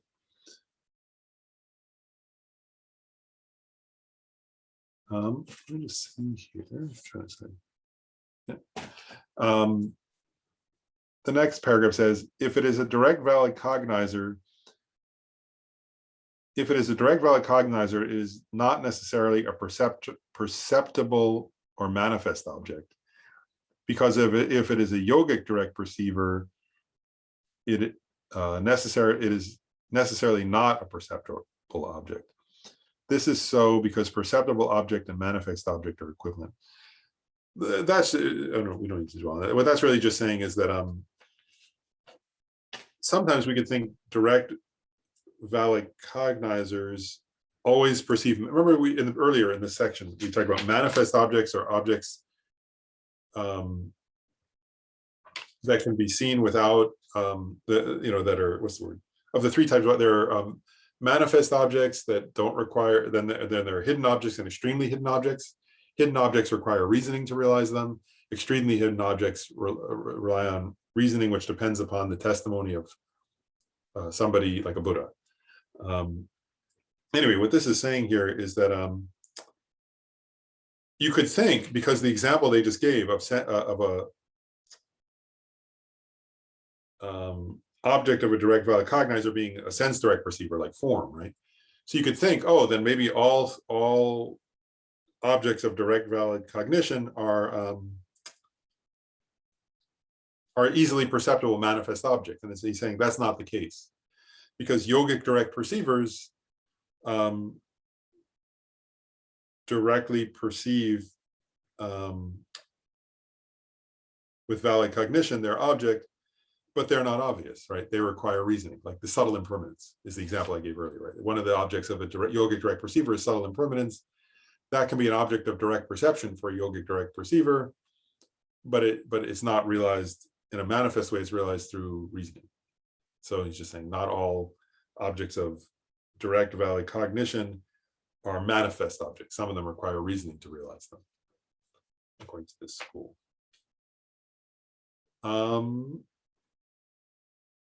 Then it says here, if it's a subsequent cognizer, it is necessarily a direct valid cognizer. And I already said that. That's because subsequent, this school doesn't differentiate, right? It doesn't say that it has to be new to be a direct valid cognizer. It doesn't have to be new. So therefore, subsequent cognizers are direct valid cognizers. And then this next bit, I'm going to go kind of quickly through it because we covered this is the same as in, I think this next bit's pretty much the same as in other schools. There are 4 types of inferential cognizers: through the power of the fact, through the power of renown, inferential cognizers through the power of an example, and inferential cognizers through the power of belief. We covered this in, I think, the Sautantrika school. And then it says inferential cognizers through renown and inferential cognizers through example are included in the inferential cognizers through the power of fact. So that it's the same as in the, I think that's the same as in the Sautantrika school.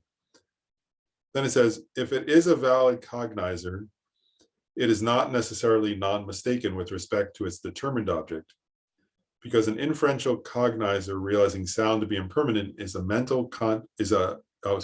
realizing sound to be impermanent is a consciousness that is mistaken with respect to impermanent sound. This, again, we already covered, so I'm just going to make clear what it's saying, right? It's saying that it's using the example of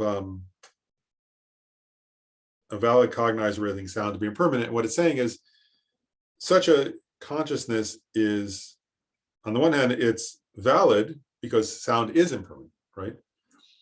But it's mistaken with regard to impermanent sound. Why? Because it perceives impermanent sound to be inherently existent, but it's not, right? So it's a valid cognition in the sense that it's seeing, it's cognizing something that's concordant with the fact, and it's incontrovertible, right? In other words, sound is impermanent, but it's mistaken in the sense that it perceives impermanent sound to be inherently existent, but sound is not inherently existent. So that's what that paragraph is saying. And then I'll just do the next paragraph and then I'll sort of stop there, I think, and see if there, oh yeah, then I'll stop there and see if there are questions. Then it says, if it is a consciousness, it necessarily realizes its object of comprehension, because the generic image of the horns of a rabbit is the object of comprehension of a conception apprehending horns of a rabbit. And the generic image of permanent sound is the object of comprehension of a conception apprehending sound to be permanent. And so actually, so that term generic image there is like what I was saying earlier: mental image, generic image, meaning generality. There are different ways of, different terms for that. But what this is saying, actually, this paragraph is interesting, I think. So I just want to reflect on it for a minute together. What this is saying is all consciousnesses do realize what merely appears to them. And then we're like, so in other words, so in other words, even if a consciousness is realizing something that's completely false, it is apprehending that completely false thing, right? And I'm going to read a quote here that I wrote down from a text. It says, according to Prasangikas, all consciousnesses are necessarily valid with respect to their appearance, but not with respect to their appearing object. So what this is getting at, it's actually quite, yeah, anyways, interesting point, right? Which hopefully makes us really have to kind of go, oh my goodness, this is really complicated, right? Like, because we're getting at what's false and what's real and what, so what this is saying is, actually, if you perceive, it's actually an interesting question, right? So if you perceive something as completely false, what it's saying is, I'll read the exact wording because I don't want to make it up. Then you are realizing an object of comprehension, which is a fault, which is right. And actually, I'm going to read that other quote. According to Prasanghikas, all consciousnesses are necessarily valid with respect to their appearances. So in other words, what that's getting at is this: is if I were having, let's say it the right way. If a person were having a hallucination, right? What this is saying is, then they're having a hallucination, and they're having a, like, so if I were, I don't know, make something up. If I were seeing a flying elephant or something, right? Like, then with regards to the appearance, that's what it's saying, with valid with respect to the appearance. In other words, if I'm seeing a flying elephant, then I'm seeing a flying elephant. Right, then I'm seeing an appearance of a flying elephant. That's what I should say. I'm not seeing an actual flying elephant, right? Because it's not a valid cognition in the sense that it can later be, it's not incontrovertible, right? But actually, it's actually very subtle. I say it this way. If you were to say, did that person have an appearance of a flying elephant? You'd have to say yes. And actually, that's incontrovertible, right? That there was an appearance. Now, if you ask, was there an actual flying elephant? You would say, well, no, there were 10 other people in the room. Nobody else saw a flying elephant. There wasn't a flying elephant, right? So is it a valid cognition regarding the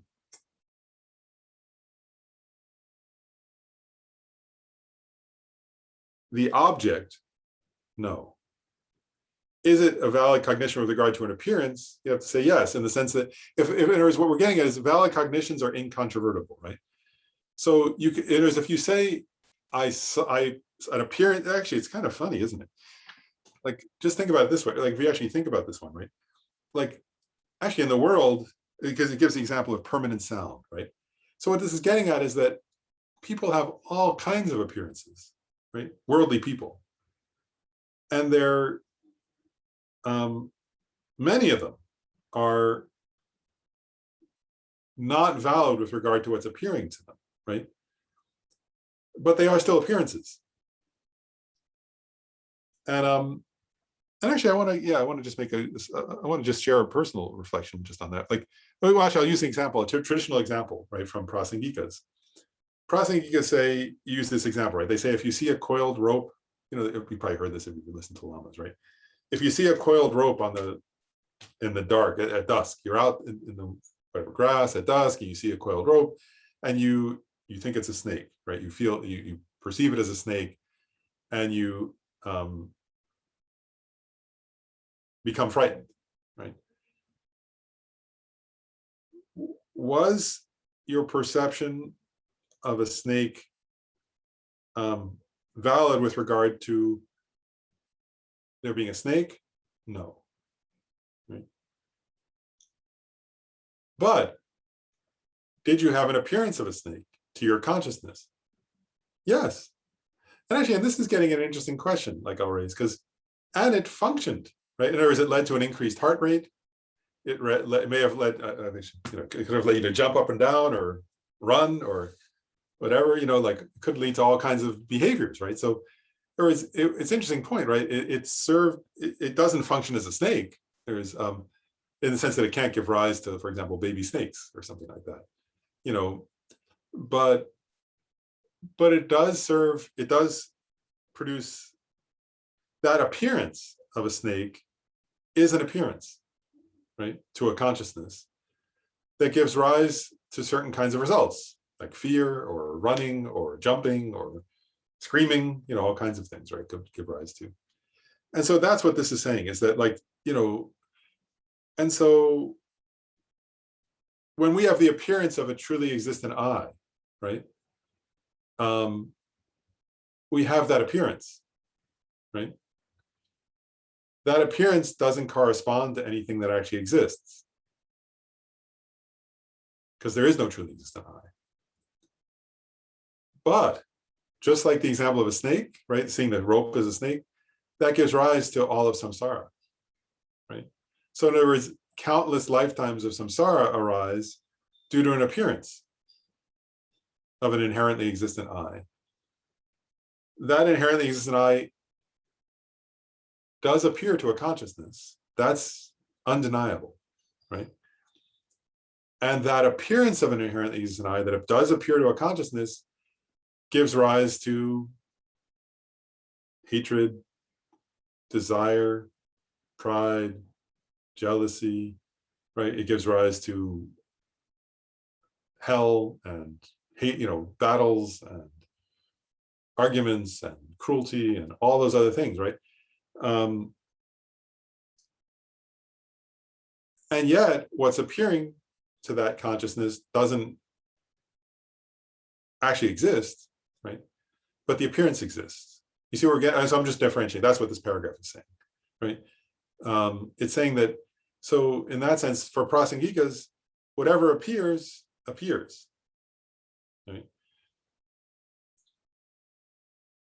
Yeah, anyway, whatever appear, if it's an appearance, then it, and so in the sense of it's valid with regards to, it's incontrovertible. And valid means incontrovertible, right? So it's incontrovertible, so it's valid that appeared. Does it correspond to something that exists? That's a different question. And actually, there are two different questions then. Does it correspond to something that exists conventionally? That could be no, right? Like in the example of the snake, right? There's no, the rope that appears as a snake, there's not a conventionally existent snake, right? Then the rope itself, does the rope appear, once you realize it's a rope, the rope is appearing as if it exists intrinsically from its own side. That's also mistaken. It doesn't exist that way, right? So there are these like layers of, you can ask, does the thing that's appearing appear? Yes. Then there's a different question. Does it exist conventionally? Well, that's a question for what do we call it? A worldly consciousness. Then does that thing that appears exist ultimately? That's a question for ultimate analysis. So there are different levels of analysis we can engage in then.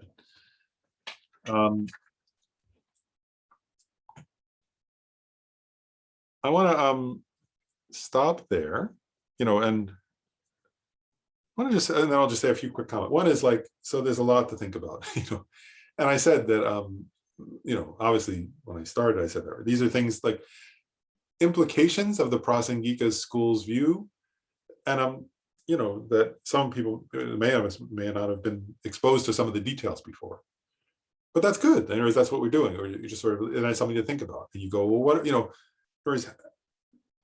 because these are implications, but they also imply how to think. The difficult question is, how do things exist conventionally, right? The difficult question for a Prasangika that we all have to understand if we want to realize this view ultimately, which is the only, according to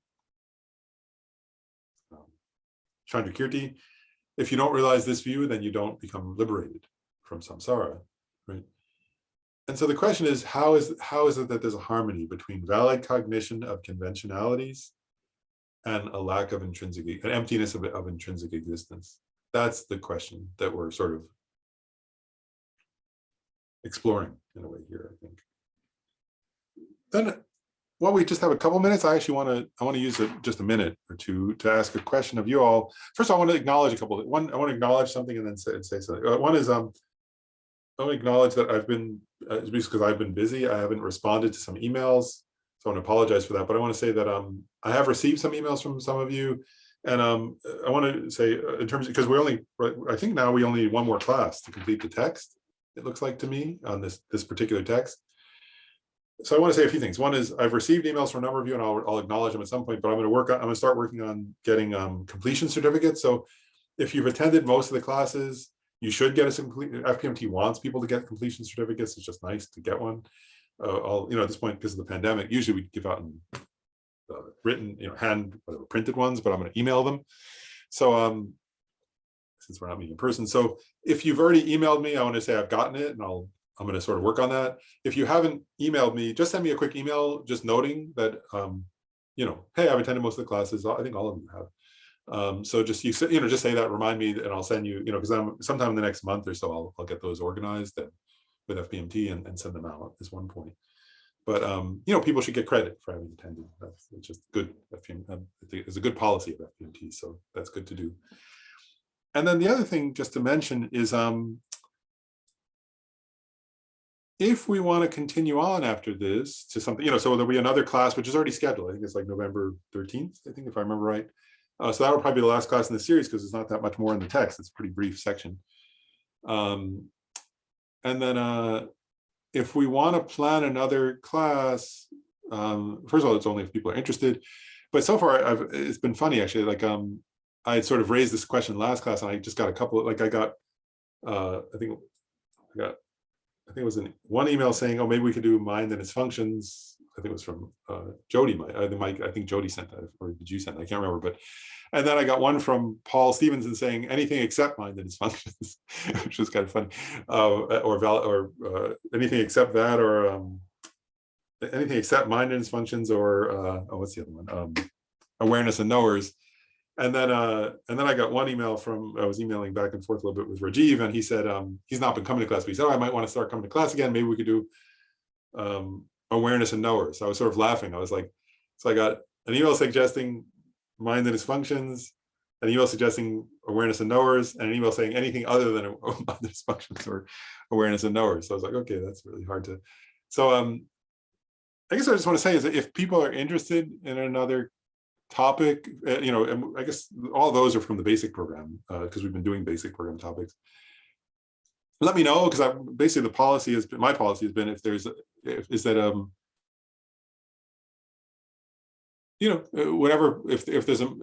are two, if more people are interested in a certain topic, then we do that topic. It's my point, of the things that have not been covered. So, so if there's something I guess I'll say it that way. If there's something you're interested in studying from the basic program, send me an email, because I'm going to just determine it. I mean, if there are a few people interested in a certain topic, then I'll teach that topic from the basic program. So, and if there aren't enough people interested, then we'll pause and do something else. I don't know, whatever. So, so it's up to you all. So you send me a quick email if there's something you're interested in, or put it in the chat or whatever.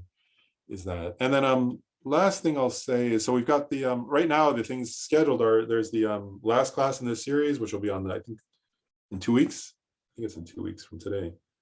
And then also, just so for people who are interested, it is 2 weeks. Yeah, the 13th, 2 weeks from today, is the last class in this series. And also, just so people know, actually, when this coming Wednesday, we've got at 7 o'clock at night, East Coast time. I think most of you may know this, but a dear friend, Wilson Hurley, who's a good friend of the center and a wonderful Dharma practitioner, just published a book on compassion called Compassion's Compass. And so we've got an event sponsored by the center on Wednesday evening, where Wilson and myself and Shayla and another friend who's a mindfulness teacher, Peggy DiVincenzo, are going to have a panel discussion about, so talking about Wilson's book, but also more generally talking about compassion, resilience, empathy, avoiding burnout, and how to sort of face challenging times, and how to balance self-care and other care. It's a psychology book, on compassion, using Buddhist approaches to cultivating compassion. He did some scientific research and teaches also at University, George Mason University, as an adjunct faculty, and he did some research there, and then he published his book. So we're going to have a kind of discussion about those themes based on the book. So it should be fun, actually. Wilson's good, fun, wonderful friend, and so it'll be a fun discussion, I think. So anyway, those are the only things scheduled, though, for me. I mean, obviously, Dondrup's still teaching. But so, yeah, it would be good to decide soon if we're going to do another sequence. So do email me soon if people are interested. Here's your own ideas. But yeah, I don't know. Yeah, I'm not, because they're like, yeah, anyway, there are numerous remaining topics from the basic program. So it's just hard to decide which one. But I'm open to mind and its functions. That would be a kind of interesting one. But anyway, if you have something particular that you're interested in, send me a quick note. And I think that's all. So, and thanks everybody. We'll look forward to, please recommend some ideas. Oh, so I'll say, actually, maybe I'll go over them quick then, just quick. I think I said them last time, maybe, but in case I didn't, the topics left from the basic program are, I've got them listed here. So if we do a basic program, then we've covered the Heart Sutra, we've covered Lamrim. I think Shanti Deva should wait until it's in person, because Ken Srimshi teaching Shanti Deva, it would feel weird to, he's covering it. So, So I think the topics left in the basic program that would be okay to cover would be mind and its functions, which talks about like how mind works, main knowers and mental factors, and it gets into the mental afflictions. What are the mental afflictions? It's a tool, really. Mind and its functions is a tool for introspection. So you can identify, am I having a mental affliction or not? What are the mental afflictions? Am I having a virtuous mind? How do I increase that? And so it's looking at what are the functions of mind. The purpose is not just philosophy, it's actually introspection, to understand your own mind better. That's that. Awareness and knowers is like low-rig. It's an introduction. It's like, how do you reason? What are the ways of knowing? It's like epistemology. How do we know? So those are two: mind and its functions, awareness and knowers. Other topics we haven't covered yet are the three bodies of, they call it the three bodies, but it's like death, intermediate state, rebirth, and how that relates to the three bodies of a Buddha. That's kind of, that one actually kind of transition. It's a short course, but it's related to Tantra also, but you don't need initiation to study it. It's like death, intermediate state, and rebirth. How does death work? What are the three bodies of a Buddha? And so on. So that's an interesting one. It's kind of brief. And it kind of, it's connected to Tantra, but you don't need initiation to study it. It's whatever you want. And then the other ones are the Uttara Tantra, chapter 1 of the Uttara Tantra. That one gets at what is Buddha nature, and it really explores the nature of a Buddha, Dharma, and Sangha, and how they relate to all beings having Buddha nature.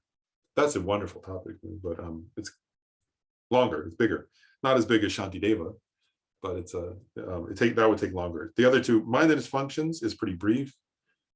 Awareness and knowers is not too long. Three bodies of a Buddha is the briefest of all. The Uttara Tantra is bigger, more, but a wonderful topic. It's based on Maitreya's text, the Uttara Tantra, and we use Gyaltsab Je's commentary to it, which is published actually, but not easy to understand by itself. And are there any others? Let's see those. And then we've covered tenets. We've covered.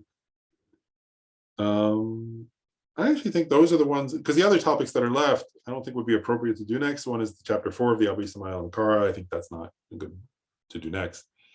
And then the 70 topics from the Abhisamayalankara. I think those would come later. And then tantric rounds and paths or a tantric commentary. Well, that's not, people need to have initiation to do those. Everybody, all the students have to have initiation to do a tantric commentary. Highest Yoga Tantra. So I think those, and then Shantideva's left. So I think those are actually the topics from the basic program that are left. The rest we've covered now. We've covered Lamrim, Heart Sutra, Tenets, and Lojong. So anyway, those are the topics left in the basic program if people are interested. So, okay. Anyway, so, oh, sorry, go ahead, Lynn. I raised sort of in passing, if you could do, and I don't want to impose on your time because I know this takes a tremendous amount, but is there any way to do a summary or some, I call it a remedial class for those of us who haven't quite caught on to everything? Or is that too much? On what? On what topic? Yes. On tenets, you mean? On tenets, right. It's You sort mean of like like a summary. A summary review kind of thing. Exactly. Yeah, we could do that. Yeah, so do you want, maybe that'd be fine, like a one class, you mean, like maybe a one-time class or something. Yeah, so do you want to, would people like that maybe at the end? So maybe we add on, maybe then I could add on like one more session after we finish the text, where we would just go back over and kind of summarize all the tenets. Does people want that? Okay. Lauren? But yeah. This is John. Could you add to that? I guess something that I'd be interested in is that if anyone wanted to truly delve deeper into any one of these schools, I mean, are they actively practiced right now in India? Yeah. Or? Oh yeah, they're actively practiced in various countries. It's like in different parts of the world. Yeah, for sure. So I guess I'd be curious to know, because some of the schools resonate more with me than I know that others did. And I guess I'd like to know if I really wanted to take a week and maybe go to some monastery somewhere where they actually did allow students to come in and do it in English. That would be something wonderful to also get in that summary if possible. Okay. Yeah. So what I'll do then is I'm going to add one more class in November, sometime in November, after the 13th. That's like a review summary, and I can mention what John, I'll include what John just asked. It can be, that's easy to include in this. And the Tibetans actually practice all of these too. You know, I mean, various cultures, various other Buddhist countries practice them, but also the Tibetans practice all the tenet systems actually at different points in their study. So, you know, if you went to an Abhidharma retreat, for example, yeah, you know, actually at our center one time, Khyentse Rinpoche taught Abhidharma. Yeah, and that would be and I think the text he was using was a Sautantrika text, you know, so that like that would be an example where Khyentse Rinpoche was teaching, but he was teaching from a Sautantrika perspective. You know, so within the Tibetan tradition, but also there are other traditions that teach them too. So yeah, John. Sorry, yeah. The only thing I guess I would at least ask for, don't restrict yourself to just 1 2-hour session. You've covered a lot of territory in these pages, and we've been doing 2 pages a day of 28 pages. So at least a summary with other things being added in may be hard to do in 2 hours. Okay. Yeah, I don't know. So, well, I guess because we could, well, actually, maybe I'll ask you guys, because I think if it were just going to be a review, I think 2 hours is probably enough. If we want to meditate a little bit on it also, then maybe 2 sessions would be good. To actually, so what would do people prefer? I guess from my side, as I think about it, if it were just going to be a review, I think I would do that in 1 session. If we wanted to meditate a little bit, then maybe I would do 2 sessions where we would sort of contemplate together. What do people prefer, 1 or 2? 2. 2. Okay. All right. So I'll add 2 more sessions. Series. And then Sujata has a comment. Thank you, Lauren. I know we're keeping you over. I appreciate your time. I'm curious about the Western, like the opportunities here and the different sort of lineages that happen here in relationship to, I think it's related to John's question about not just like practice opportunities, but just to have a better understanding when we're engaging with people from different lineages, different practices. And I know that a lot of things are more newly propounded and some things are mixed together and whatnot, but it would be useful to know, to have more clarity about who is practicing what here when we're engaging with folks here in not just in the US, but internationally, but also particularly here, since we're here. I think all of us are here. And I'll do my best. I mean, in some cases I know the answer. In some cases I'm not. It's not totally clear to me, to be honest. Like there are times where it's less. Yeah, there are times where depending on where I mean, friends of mine where it's not always clear to me personally, but I'll do my best to kind of say something about that at least. But okay, yeah. So I'll definitely do that. I'll email Gabe with 2 more. You know, we have the one next time, which will be finishing the text, and then I'll add 2 more sessions where we can kind of, maybe what I'll do is the first session, I'll go through the 2 vehicle of individual liberation schools where we'll actually meditate, contemplate, sort of talk about those. And then the other one, maybe the 2 Mahayana schools where we'll kind of meditate, contemplate, and talk about these questions about like, whose practices these and where, and so on. So that maybe we could do some roughly like that. So I'll add 2 more sessions, and they'll be this year. And then in that case, I guess what I'm thinking is, well, still, if you haven't emailed me, do send me a quick email for the completion certificate, just so I make sure I don't leave anybody out. And then I am going to, and then I'm thinking if that's going to go probably into maybe late, well, with the holiday, it may go into early December. If I'm going to do a new series, it'll probably start in early January, I'm guessing. So to take a few weeks off, probably in between.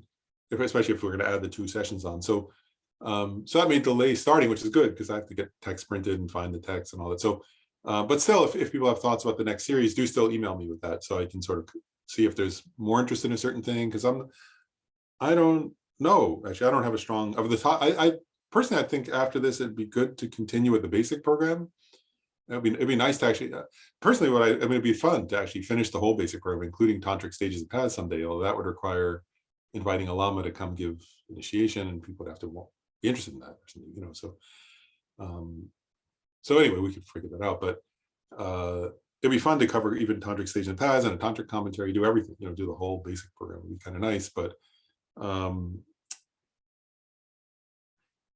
yeah, for next, I mean, I'm open to mind and its function. I guess for me personally, my feeling is if I were going to sort of say what I think makes sense, it would probably either be mind and its functions, awareness and knowers, or the Uttara Tantra, or the 3 bodies. Those are the 4 I think that make sense next. Whereas I think like the chapter 4 of the Abhisamayankara doesn't make sense next, and I think the Shantideva text is not, obviously not appropriate right now, but and the Tantric Station Pass has to wait until we have, everybody has, I don't know if I don't think everybody has highest yoga tantra initiation necessarily, so that's a different, maybe everybody does, I don't know, but then that's a very, obviously, I mean, someday that could be possible too. That I wouldn't record though. I think if I were personally teaching a tantric commentary or tantric, I wouldn't want to record it and have people on YouTube and all that. So it would probably just be, it'd have to be live. That's my thinking. Because I wouldn't be comfortable, I guess, myself. Like, I think it's good that other people record that, Thomas, but I don't think that'd be good for me to do. So it would probably be more like a live interactive thing than recorded if it was those topics eventually. But, all right, but anyway, we should go. But so I will schedule those 2 more classes, and yeah, do email me if you want. Oh, and we should do the dedication. Supreme jewel bodhicitta, where it has not arisen, may it arise and grow. Where it has arisen, may it not decrease, but increase more and more. In the snowy mountain paradise, you the source of good and happiness, all powerful Chenrezig Tenzin Gyatso, please remain until samsara ends. And we dedicate these merits, which are merely labeled, totally empty from their own side, so that the I, which is merely labeled, totally empty from its own side, may achieve the state of Buddhahood, which is merely labeled, totally empty from its own side, and lead all sentient beings who are merely labeled, totally empty from their own side, to the state of Buddhahood as quickly as possible.